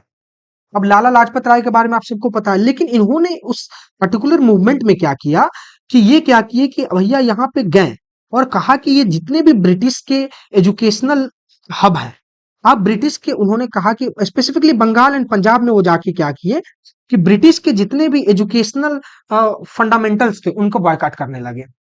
ब्रिटिश के जितने भी एजुकेशनल फंडामेंट्स थे उनको बॉयकॉट करने लगे, मतलब कि जितने भी ब्रिटिश के एजुकेशनल इंस्टीट्यूशन थे। ठीक है, so the educational institution of British, educational institutions of Britishers जो थे उनको बॉयकॉट करने लगे। तो ये स्पेसिफिकली बोले कि एजुकेशनल इंस्टीट्यूशन को भी बॉयकॉट करो, क्योंकि वहां पे जो विद्यार्थी पढ़ रहे हैं वो भी इंडियंस हैं, एंड वहां पे जो प्रोफेसर पढ़ा रहे हैं वो भी मेजोरिटी में इंडियंस है। और ये ऐसा क्यों कर रहे थे ब्रिटिशर्स? क्योंकि वो हमेशा से चाहते थे कि ये उनका एजुकेशनल इंस्टीट्यूशन लाने का, जैसे मैकालू आए तो ये इंग्लिश एजुकेशन को इंट्रोड्यूस किए। तो क्या वो इंग्लिश एजुकेशन को इसलिए इंट्रोड्यूस किए because they wanted the welfare of our people? नहीं, ही जस्ट वांटेड कि ये लोग इंग्लिश सीखेंगे and they will work under us, they will work for us. तो ये तब तक लोग समझ चुके थे। तो लाला लाजपत राय ने उनके एजुकेशनल इंस्टीट्यूशन पे अटैक किया और बोला कि जब सब हम लोग बॉयकॉट कर रहे हैं तो उनके एजुकेशनल इंस्टीट्यूशन को भी लेटस बॉयकॉट। ठीक है। उस बीच में उस बीच में एक सबसे इंपॉर्टेंट चीज हुआ जो ब्रिटिशर्स को लग गया and they thought of retaliating. वो एक था, क्योंकि ब्रिटिशर्स को ये जो बॉयकॉट हुआ ना, अब तक ये जो बॉयकॉट हो रहा था ये ब्रिटिशर झेल रहे थे, लेकिन एक आपको मैं टाइमलाइन बता रहा हूं, ये टाइमलाइन आपको याद रखना है। 17 नवंबर 1921, 17 नवंबर 1921 नॉन कॉपरेशन मूवमेंट में ब्रिटिश पर्सपेक्टिव से ये डेट बहुत इंपॉर्टेंट हो जाता है। कई बार एग्जामिनेशन में ये डेट, इसका रिलेवेंस पूछा जा चुका है, इसलिए मैं आपको बता रहा हूं। तो 17 नवंबर 1921 को प्रिंस ऑफ वेल्स, मतलब वेल्स के जो राजा थे, वेल्स के जो राजकुमार थे, वो बॉम्बे में आए, वो बॉम्बे में आने वाले थे। लेकिन उस दिन क्या हुआ ना कि इंडियंस जब सब चीज का बॉयकॉट कर रहे थे तो वो इतने गुस्से में थे, क्योंकि एट द सेम टाइम तब तक हिंदू मुस्लिम यूनिटी वाला चल चुका था, ये लोग साथ में आ चुके थे, दे लिटरली कोलैबोरेटेड। तब उन लोगों ने डिसाइड किया कि जब प्रिंस ऑफ वेल्स आएगा, we are asked to welcome him. Britishers ने ऑर्डर पास किया था एक सर्कुलर के थ्रू, जब वो आएंगे तब आप लोग उसका स्वागत किएंगे कि करेंगे। बट मजेदार बात यह है कि जब 17 नवंबर 1921 को जब वो बॉम्बे में प्रिंस ऑफ वेल्स, वेल्स का राजकुमार जब लैंड किया, तो वो क्या देखता है कि एम्प्टी स्ट्रीट्स, मतलब खाली गलियां, उसके बाद जितने भी शटर थे, मार्केट थे, पूरा डाउन था। तो वो ही जस्ट फेल्ट ह्यूमिलिएटेड। तो ब्रिटिशर्स ने उनको बुलाया था एज चीफ गेस्ट इंडिया घुमाने के लिए, बट जब प्रिंस ऑफ वेल्स ही बॉयकॉट हो गए तो दे जस्ट फेल्ट ह्यूमिलिएटेड। तो यहाँ पे क्या था कि प्रिंस ऑफ वेल्स, वेल्स के जो राजकुमार थे, वो 17 नवंबर 1921 को बॉम्बे आए थे, and what he found was literally shocking, क्योंकि he was greeted with empty streets and down shutter wherever he went. जहां भी वो गए, he just saw empty streets and down shutters। तो दिस वा एंड इसके वजह से, ये 17 नवंबर 1921 के इंसिडेंट की वजह से ब्रिटिशर्स के दिल में भी था कि अब हमें इंडियंस को सबक सिखाना है, जो कि आगे चल के काफी सारी चीजें हुई, राइट। अब ये नॉन कॉपरेशन मूवमेंट में एक कैच आ जाता है कि ये नॉन कॉपरेशन मूवमेंट, मैं यहाँ पे बता दे रहा हूँ कि आखिर ये कॉल ऑफ क्यों करना पड़ गया। ये एक इंपॉर्टेंट हो जाता है, मैं यहाँ पे शॉर्ट में लिख दे रहा हूँ, आप लोग देख लीजिएगा। तो नॉन कॉपरेशन मूवमेंट हुआ यूं कि बहुत अच्छा चल रहा था, सब कुछ स्मूथली चल रहा था, लोग बॉयकॉट कर रहे थे, अहिंसात्मक तरीके से बॉयकॉट कर रहे थे, उसका इम्पैक्ट भी देखने को मिल रहा था ब्रिटिशर्स पे, सब कुछ अच्छे से चल रहा था।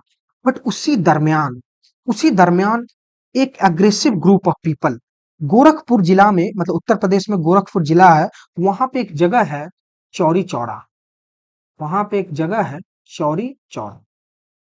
इस चौरी चौरा में क्या किया ना कि इस चौरी चौरा में एक लोकल पुलिस स्टेशन था। इस चौरी चौरा के एक लोकल पुलिस स्टेशन में एक वहां के जितने भी एक ग्रुप ऑफ एंग्री पीसेंट्स वहां पे घुस गए, और 5 फरवरी 1922 को वहां पे जाके उस पूरे पुलिस स्टेशन को जला दिया, जिसमें 23 पुलिसमैन जिंदा जल गए, जो कि सारे के सारे ब्रिटिशर्स थे, राइट। तो ये डेट था 5 फरवरी 1922। अब ये 5 फरवरी 1922 को एक मॉब ऑफ इंडियंस जो कि गुस्से में थे, वो चौरा चौरी के लोकल पुलिस स्टेशन में गए और वहां पे जाके 23 पुलिसमैन को जिंदा जला दिया।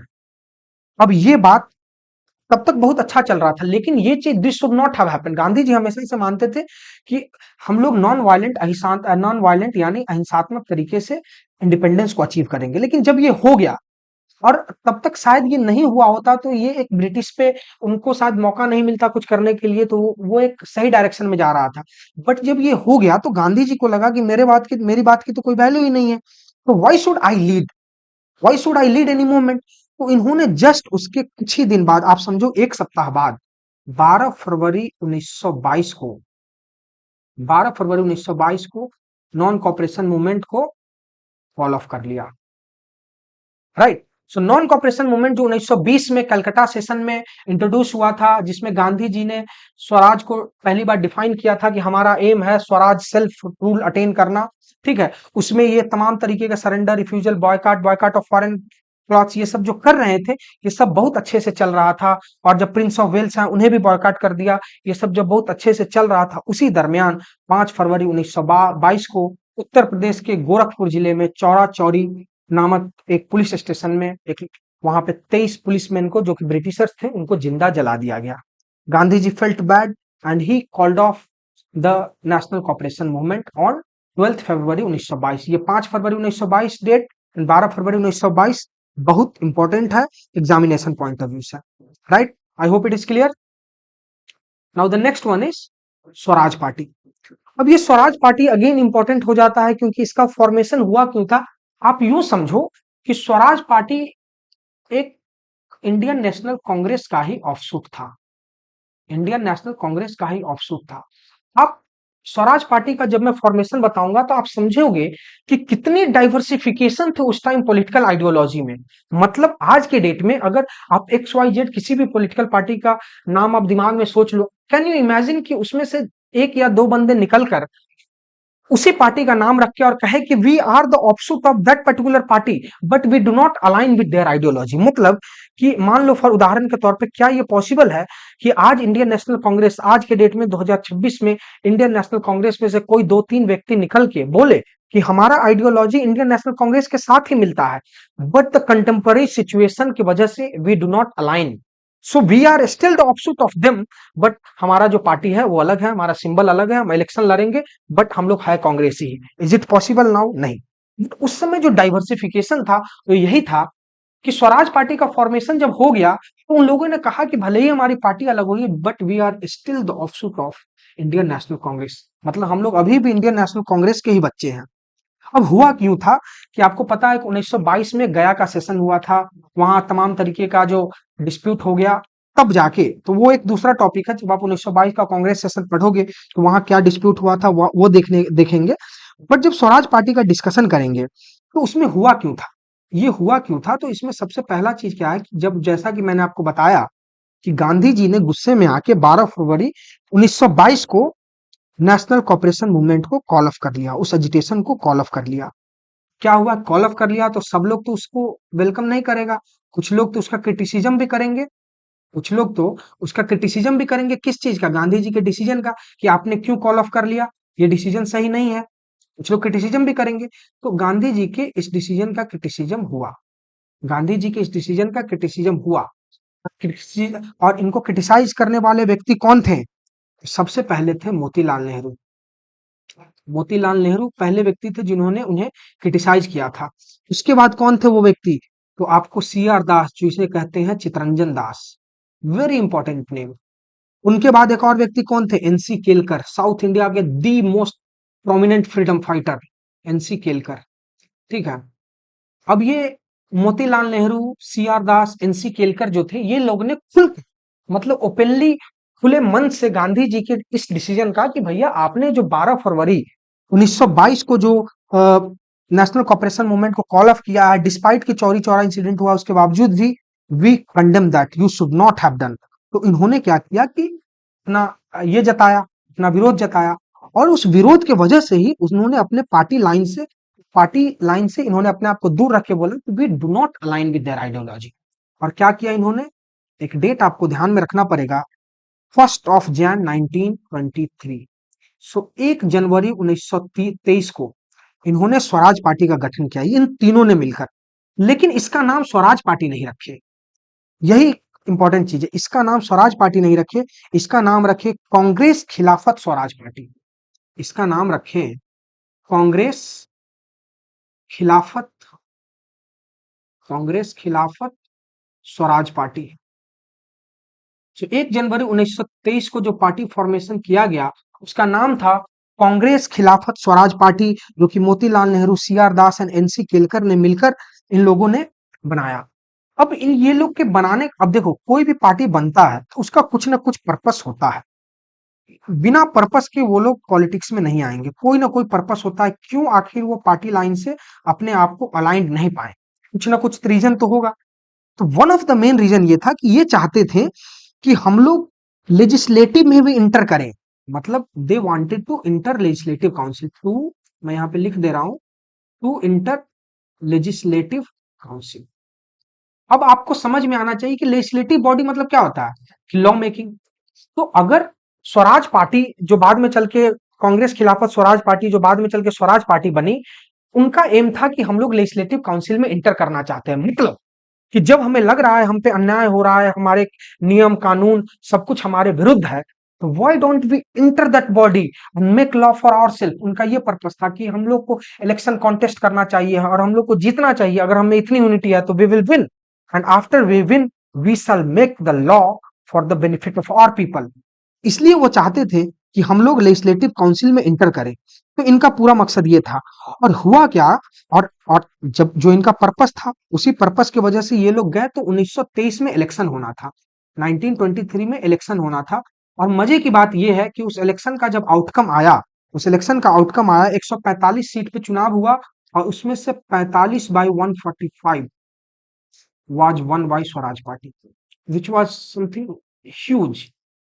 कि मतलब आप 45 में 145 में से 45 seat in your first go अगर आप जीत जाते हो, which was huge and heart tracking. ये लोग जीत गए। और उसके बाद क्या हुआ कि प्रोविंशियल इलेक्शन हुआ, वहां भी वो कुछ सीट जीते। लेकिन जब सेंट्रल प्रोविंस हुआ वहां पे उनको क्लियर मेजोरिटी मिल गया। और बंगाल की बात करें तो वहां पे तो स्वराज पार्टी सबसे लार्जेस्ट हो गई। तो ये जिस पर्पस से निकले थे कि हमें लेजिस्लेटिव काउंसिल इंटर करना है, वहां पे वो सक्सेसफुल होते दिख रहे थे। क्यों सक्सेसफुल होते दिख रहे थे? क्योंकि पहली बार 1923 के इलेक्शन में 45 सीट जीत गए 145 में से। उसके बाद वो लोग आए तो प्रोविंशियल इलेक्शन में कुछ सीट जीते, लेकिन सेंट्रल प्रोविंस में क्लियर मेजोरिटी आ गया। एंड बंगाल में जब आए, बंगाल में जब आए स्पेसिफिकली, मतलब बंगाल की बात हो रही है, तो स्वराज पार्टी सबसे लार्जेस्ट पार्टी थी।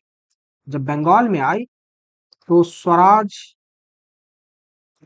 पार्टी सबसे लार्जेस्ट पार्टी बन गई। तो अब आप समझो इनका एक एलिवेशन हो गया। स्वराज पार्टी का तो एलिवेशन हो गया ना, कि जिस पर्पस से वो आए तो वो पर्पस इनका फुलफिल हो गया। तो जब सब कुछ होता दिखने लगा एंड सब कुछ अच्छा चल रहा था, सब कुछ बहुत स्मूथली चल रहा था, देन ऑल ऑफ सडन इन 1925, इन 1925 जो इस पार्टी के कर्ता धर्ता थे, जिनका नाम था चितरंजन दास, सी आर दास, इनकी मृत्यु हो गई। अब सी आर दास का की मृत्यु हो गई 1925 में।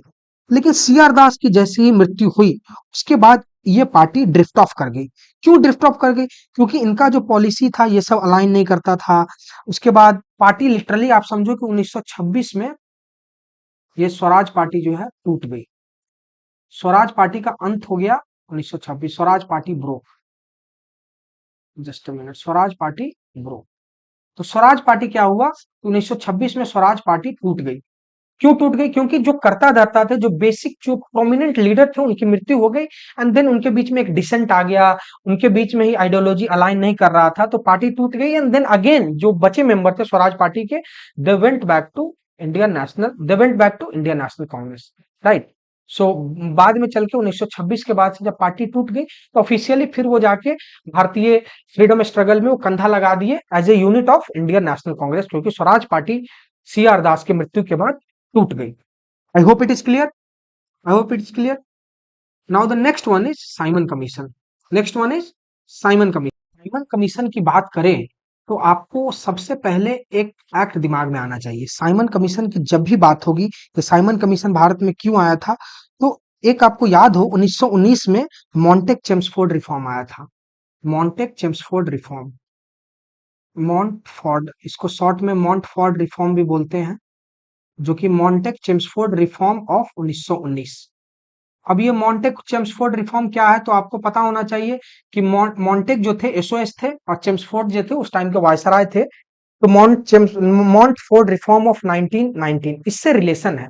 अब आप ये सोचोगे कि साइमन कमीशन का भला इससे क्या रिलेशन, ये 1925 के बाद आया, मॉन्टफोर्ड रिफॉर्म 1919 में आया। तो आपको पता होना चाहिए कि मॉन्टफोर्ड रिफॉर्म में एक चीज को इंट्रोड्यूस किया गया था जिसे डायरकी बोलते हैं, जिसे डायरकी बोलते हैं। और इस डायरकी में क्या था कि एक डायरकी में एक था रिजर्व सब्जेक्ट, एक था ट्रांसफर्ड सब्जेक्ट। ये सब जो डायरकी में आया था बेसिकली दो भाग में डिवाइड किया गया था। ये मैं जब आपको एक्ट्स बेसिकली हिस्टोरिकल बैकग्राउंड पढ़ाया हूं, जो मैं इसका पिछला वीडियो है उसमें आप देख सकते हो, मैं डेप्थ में डायरकी को एक्सप्लेन किया हूं। भी रिक्वायर्ड नहीं है डायरकी को एक्सप्लेन करना, बस मैं आप ये समझो कि मॉन्टफोर्ड रिफॉर्म जो 1919 में आया था उसमें डायरकी को इंट्रोड्यूस किया गया था, ठीक है। हुआ यूं कि आप देख ही रहे हो कि स्वराज पार्टी ने क्या 1923 से लेकर 1926 तक, जब तक स्वराज वो पार्टी डिसॉल्व नहीं हुआ था, तब तक उन लोगों ने कहर मचा रखा था। ब्रिटिशर्स को ना वो मजबूर कर दिया सोचने पे, किस चीज पे, डायरकी प्रोसेस पे। मतलब स्वराज पार्टी ने इस तरीके की एक्टिविटी की, उन लोगों ने इस तरीके से कहर मचा रखा था कि ब्रिटिशर्स को लगा कि हमारा जो डायरकी पॉलिसी है, हम लोगों ने जो डायरकी पॉलिसी इंट्रोड्यूस किया था मॉन्टफोर्ड रिफॉर्म से, वो ग्राउंड पे इनएक्टिव लग रहा है। वो लग रहा है कि वो ग्राउंड पे इट्स नॉट वर्किंग। इस मतलब ये जो रिफॉर्म है it's not working. Who felt this? ये ब्रिटिशर्स फेल। और इसका रीजन क्या था? स्वराज पार्टी, क्योंकि स्वराज पार्टी इतने फ्रंट फुट पे काम कर रहे थे, क्योंकि क्योंकि ब्रिटिशर्स के जितने भी एक्ट्स थे, लॉज थे, वो सब कुछ काम नहीं कर पा रहा था, वो कुछ इफेक्टिव नहीं हो पा रहा था। एंड स्पेसिफिकली ब्रिटिशर्स फेल्ट कि हमने जो मॉन्टफोर्ड रिफॉर्म ऑफ 1919 से जो डायरकी लाया है, वो डायरकी भी नहीं एक्टिव है। एंड उसका मेन रीजन क्या है? उसका मेन रीजन स्वराज पार्टी है। लेकिन जैसे ही स्वराज पार्टी 1926 में खत्म हुआ, तो ब्रिटिशर्स ने एक चाल चली। और वो चाल क्या चला कि नवंबर 1927 में एक कमीशन भेजा। एक कमीशन भेजा और उस कमीशन का नाम था साइमन कमीशन। वो कमीशन का नाम था Simon commission, which was led by Lord Simon. Lord Simon नाम के एक व्यक्ति थे जो 1927 में ब्रिटिशर्स के कहने पे वो कमीशन लेके आए भारत में। और वो कमीशन और भारत में जब आए, तो ये कमीशन का काम क्या था कि ये जो डायरकी सिस्टम है, जो जो फ्लॉप साबित हो रहा था, आप उस पे देखें, उस पे अमेंड करें, क्या what we can change and all this thing. आप उनके साथ मिलकर ही, इंडियंस के साथ मिलकर ही आप रिफॉर्म की बात करें। सो दे वांटेड। बट इसमें कैच क्या था ना कि इस जो साइमन कमीशन में जितने व्यक्ति थे, ये सारे के सारे व्हाइट थे। मतलब सारे के सारे यूरोपियन थे, सारे के सारे ब्रिटिशर्स थे। तो इसकी वजह से क्या हुआ ना कि जितने भी इंडियन पॉलिटिकल लीडर थे, वो बोले कि आप आए हो मेरे साथ बैठक करने, हमारा कोई रिप्रेजेंटेशन नहीं है। तो बेसिकली जितने भी इंडियन पॉलिटिकल लीडर थे, दे फेल्ट इंसल्टेड। ठीक है, दे फेल्ट इंसल्टेड। तो इनका, तब इन्होंने क्या किया कि अब भैया ये जो तुम साइमन कमीशन ब्रिटिशर्स जो तुम लेके आए हो, we are not going to sit together with you all, are not going to decide, not going to participate in this law making policy. Instead, what we are going to do is we are going to boycott you. तो इन लोगों ने क्या किया कि जहां भी Britishers ये Simon commission गया, ये लोग कहते थे कि साइमन गो बैक। इस चीज का नारा लगने लगा कि साइमन गो बैक का नारा, जहां भी जाते थे ये साइमन गो बैक का नारा लगने लगे। लेकिन इस साइमन गो बैक का नारा लगते लगते एक बार इंसिडेंट, ये नारा लग रहा था लाहौर में। ये नारा लग रहा था लाहौर में। ये इंसिडेंट इंपॉर्टेंट हो जाता है साइमन कमीशन से रिलेटेड। ये प्लेस, ये ये वेन्यू, ये ये एनेक्डोट, सब कुछ इंपॉर्टेंट हो जाता है साइमन कमीशन के पर्सपेक्टिव से। तो हुआ यूं कि जब साइमन कमीशन लाहौर में गए, तो वहां भी as usual Simon go back चल रहा था। लेकिन इतने टाइम से साइमन गो बैक के ब्रिटिशर सुन रहे थे कि उस दिन अपने ऑफिशियल्स को उन्होंने बोला कि आप लाठीचार्ज कर दो, आप लाठीचार्ज कर दो, जो भी एजिटेशन में सामने आए हैं लाठीचार्ज कर दो। लेकिन उस दिन जो लाठीचार्ज हुआ और उस प्रोसेशन को जो लीड कर रहे थे, he was none other than the great Lala Lajpat Rai. So उस दिन का जो प्रोसेशन था लाहौर में, उसको लाला लाजपत राय ऑफ पंजाब वो लीड कर रहे थे। और ये हुआ कहाँ? तो ये हुआ लाहौर में। और उस लाठी चार्ज में ना लाला लाजपत राय की मृत्यु हो गई। उस लाठी चार्ज में लाला लाजपत राय की मृत्यु हो गई। और आप यूं समझो कि लाला लाजपत राय की मृत्यु के वजह से, लाला लाजपत राय की मृत्यु की वजह से क्या हुआ कि एक और इंसिडेंट इससे रिलेट हो गया। क्या रिलेट हो गया? तो अब ये लाला लाजपत राय को, चलो आप, क्योंकि लाला लाजपत राय क्या हुआ था कि वो एजिटेशन में आगे थे, प्रोसेशन में आगे थे, तो जब लाठी चार्ज हुआ ना, तो उनके सर पे लाठी लग गया। 2-3 लाठियां उनके सर पे लग गई, तो उनकी ऑन द स्पॉट मृत्यु हो गई। अब उनकी मृत्यु का अवेंज, मतलब उनकी मृत्यु का बदला लेने के लिए जो इंडियंस थे, जो फ्रीडम फाइटर्स थे, वो कहे कि अब तो मृत्यु का बदला लेंगे। तो उसको लीड कर रहे थे भगत सिंह। किसको? कि लाला लाजपत राय को तुमने मार दिया है, अब हम अब हम बदला लेंगे, खून का बदला खून से। इसको लीड कर रहे थे भगत सिंह। और भगत सिंह ने क्या किया कि ये जाके 1928 में, एग्जैक्टली आप समझो ऑलमोस्ट 1 साल के बाद, दिसंबर 1928 में इनने भी जाके एक को मार दिया। और किनको मारा? तो एक व्हाइट पुलिस ऑफिशियल थे जिनका नाम था सॉन्डर्स। सॉन्डर्स हत्याकांड जो हुआ था, जिनके वजह से इन्हें फांसी भी दी गई। और फांसी कब दी गई थी आप सबको पता होगा कि इनको फांसी दी गई थी 23 मार्च 1931 को। इनको फांसी दे दी गई थी। किनको? तो भगत सिंह को। ये तारीख भी मैं लिख दे रहा हूँ, 23 मार्च 1931 आज। और कोइंसिडेंटली आज 23 मार्च है भी, जब मैं ये वीडियो रिकॉर्ड कर रहा हूं। तो तो 23 मार्च इसलिए मैं अचानक मेरे ध्यान में ये दिमाग भी डेट भी आ गया। सो 23 मार्च 1931 को भगत सिंह को फांसी दे दी गई एंड वो शहीद हो गए।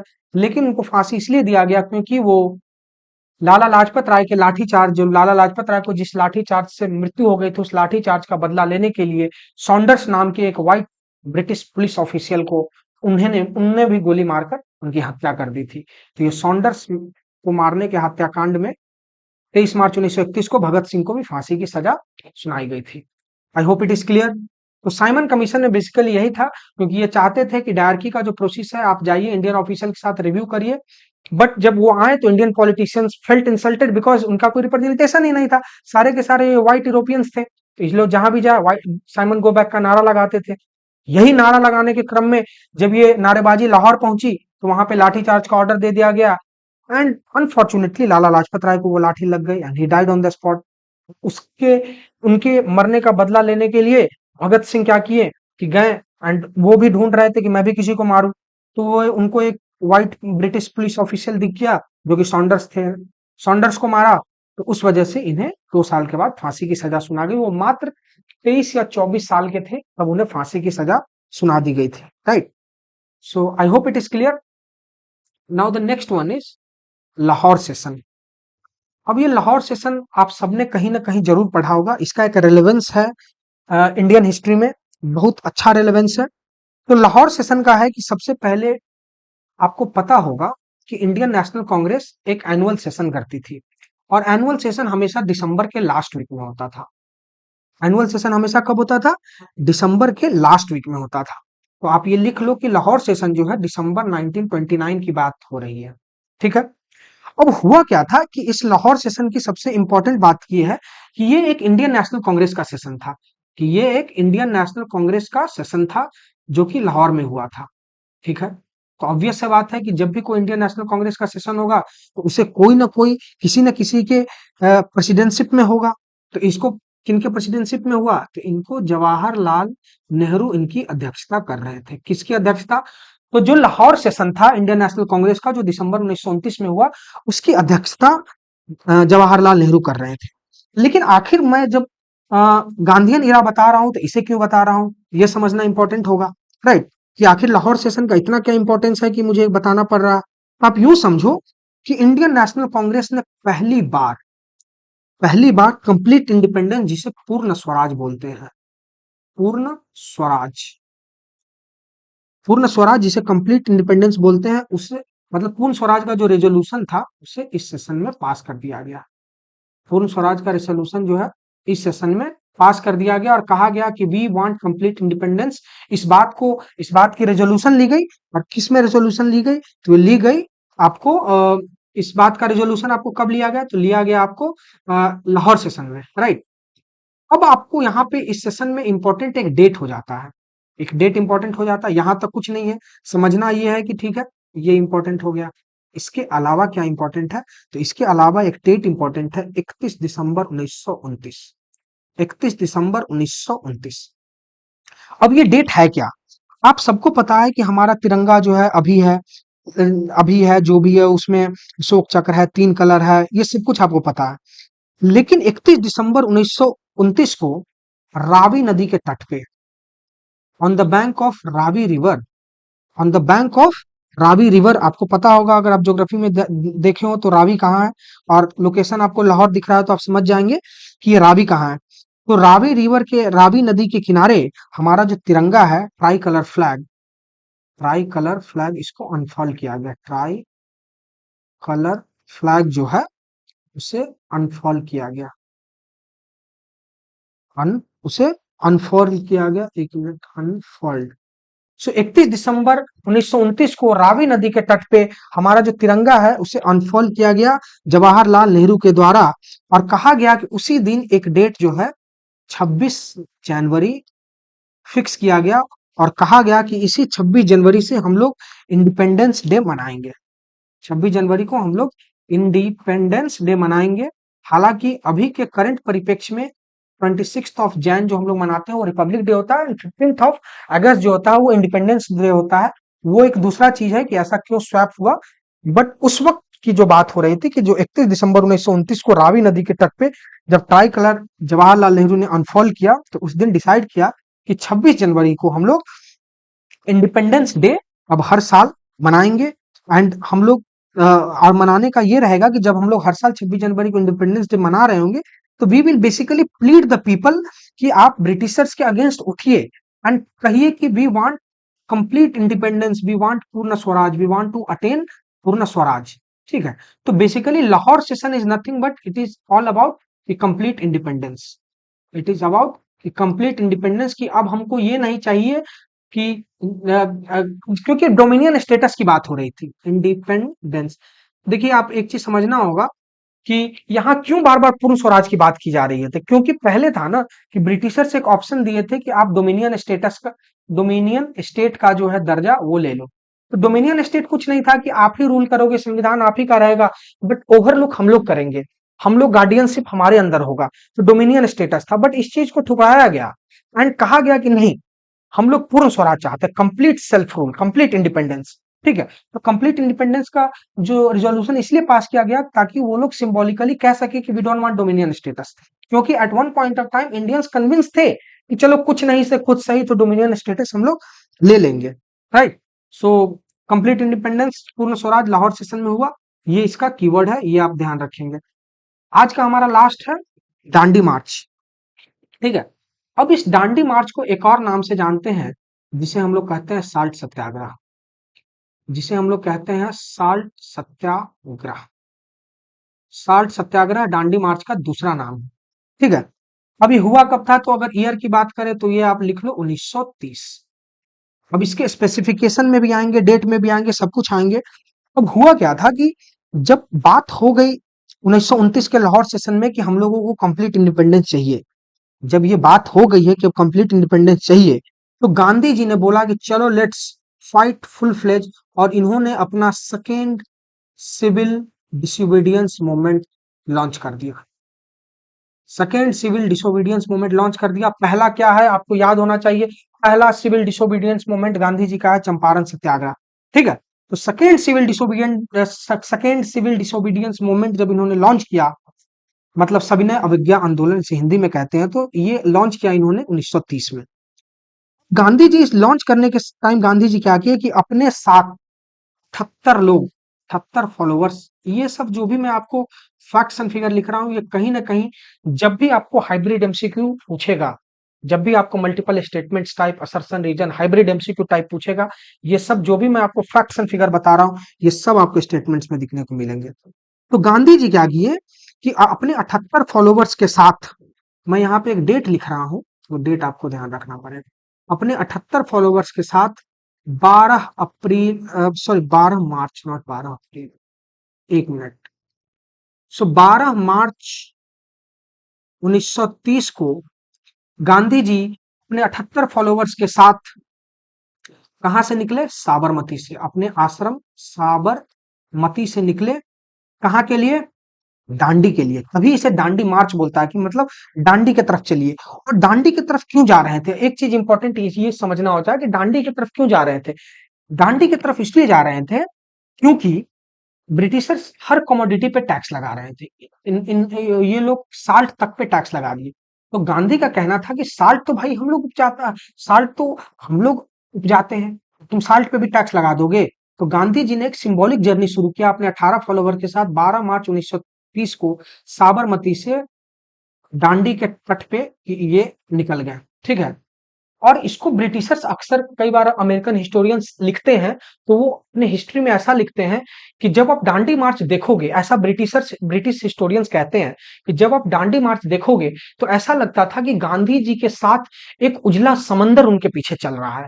क्योंकि गांधी जी एक उजला कलर का धोती पहन के निकले और उनके साथ कारवां बनता चला गया। वो किसी को नहीं बोले, बस 78 लोगों के साथ निकल गए, लेकिन वो चलते गए और कारवां बनता गया। इतने लोग चले गए कि ब्रिटिश हिस्टोरियन, अमेरिकन हिस्टोरियन, वो लोग कहते हैं कि it was a white sea flowing behind Gandhi ji, मतलब ऐसा नजारा था। तो 12 मार्च 1930 को वो निकले और वो पहुंचते हैं वहां पे 6 अप्रैल 1923 को। 6 अप्रैल 1923 को पहुंचते हैं और ये टोटल जो उनका था 24 दिन का जो था टोटल इनका 24 डेज का जो ये कवर किए और कितना डिस्टेंस कवर किए, तो ये आप बात करूं तो 240 माइल्स कवर किए। ये सब फैक्ट्स आप ध्यान में रखेंगे। तो 24 दिन ये चले लगातार, अपने 18 फॉलोवर के साथ चलना शुरू किए थे और उनके साथ कारवा बनता गया। 24 दिन लगातार चले। डिस्टेंस साबरमती से दांडी का 240 माइल्स है। 240 माइल्स पैदल चले और दांडी पहुंच के उन्होंने एक सिंबॉलिक चीज किया। क्या किया? He just broke the salt law.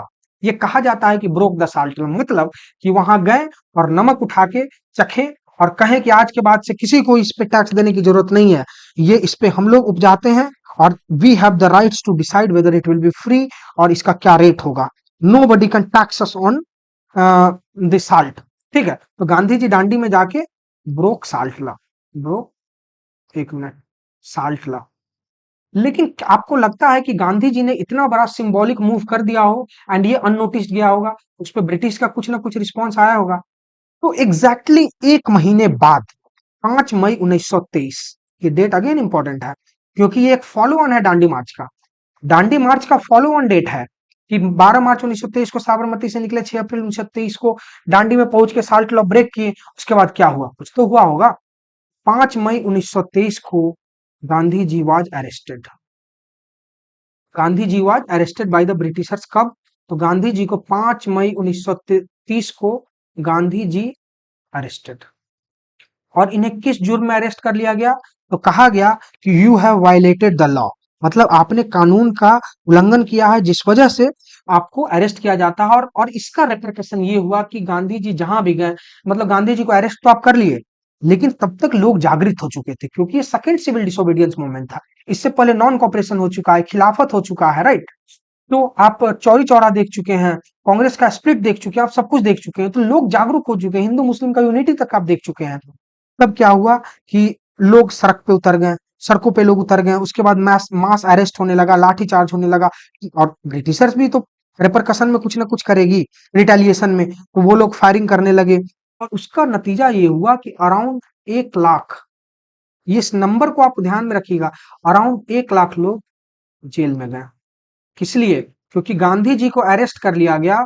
तो गांधी जी तो सब लोग रोड पे आ गए। जब सब लोग सड़क पे आ गए तो उन्हें जो मिलता था तोड़ फोड़ करते थे, अंग्रेजों की बात नहीं मानते थे, लाठी चार्ज आते थे, मास अरेस्ट झेलते थे। तो जब आंकड़ा देखा गया तो ये आंकड़ा 1 लाख था कि उस दरमियान, उस 1 से 2 महीने या महज 6 महीने में आप समझ लो 1 लाख लोगों को। कैन यू इमेजिन कि उस वक्त हमारे देश की पॉपुलेशन अभी का 1/10 था and still 1 lakh people were just put in jail just because Gandhi ji was arrested and उसके रिटेलिएशन में these people went to road and इनको अरेस्ट कर लिया। 1 लाख लोग बहुत होते हैं, इट्स मैसिव नंबर, राइट? सो दांडी मार्च यही था। अगर मैं आपको एक शॉर्ट में एक्सप्लेन कर लूं तो दांडी मार्च यही है कि दांडी मार्च को ऑल्सो नोन एज दांडी मार्च ऑल्सो नोन एज साल्ट सत्याग्रह। ये शुरू कब हुआ था? 12 मार्च 1930 को गांधी जी अपने साबरमती आश्रम से अपने 28 फॉलोवर्स के साथ निकले दांडी के लिए, ताकि वो नमक सत्याग्रह का विरोध, नमक का जो कानून है, काला कानून, उसको तोड़ सके। इसे नमक सत्याग्रह भी कहते हैं। ये टोटल डिस्टेंस 240 माइल्स था। 24 दिन तक गांधी जी ने कवर किया। दांडी 24वें दिन पहुंच के इन्होंने साल्ट लॉ को तोड़ा। ठीक है, ब्रिटिशर्स ने उसके रेपरकशन में क्या किया कि 1 महीने बाद 5 मई 1930 को गांधी जी को अरेस्ट कर लिया। जब गांधी जी को अरेस्ट कर लिया तो रिटेलिएशन में लोग सड़क पे उतरे। फिर ब्रिटिशर्स ने रिटेलिएशन में लोगों को अरेस्ट करना शुरू किया, मैसिव लाठीचार्ज करना शुरू किया। और उसका जब आंकड़ा देखा गया तो 1 लाख लोग जेल में जा चुके थे। ये था पार्ट 1 हमारा। आई होप इट इज क्लियर, सबको क्लियर हो गया होगा। ये था कि जो कुछ मेजर इवेंट्स जो गांधीयन इरा के टाइम हुए हैं, जो गांधीयन इरा के टाइम 1917 से लेकर 1947 तक जो हुए हैं, उसका था पार्ट 1, जिसमें हमने चंपारण सत्याग्रह देखा, रॉलेट एक्ट से लेकर दांडी मार्च जो हमने लास्ट अभी देखा जो 1930 में हुआ था। ये था पार्ट 1। जब पार्ट 2 कवर करेंगे तो राउंड टेबल कॉन्फ्रेंस से लेके इंडियन इंडिपेंडेंस एक्ट 1947 तक कवर करेंगे। आई hope it is clear, right? आप इस वीडियो को मल्टीपल टाइम देख सकते हो। Each and every concept will be clear. मैंने एक एक नुआंसेस को कवर किया है। I hope you liked the video. Thanks for watching.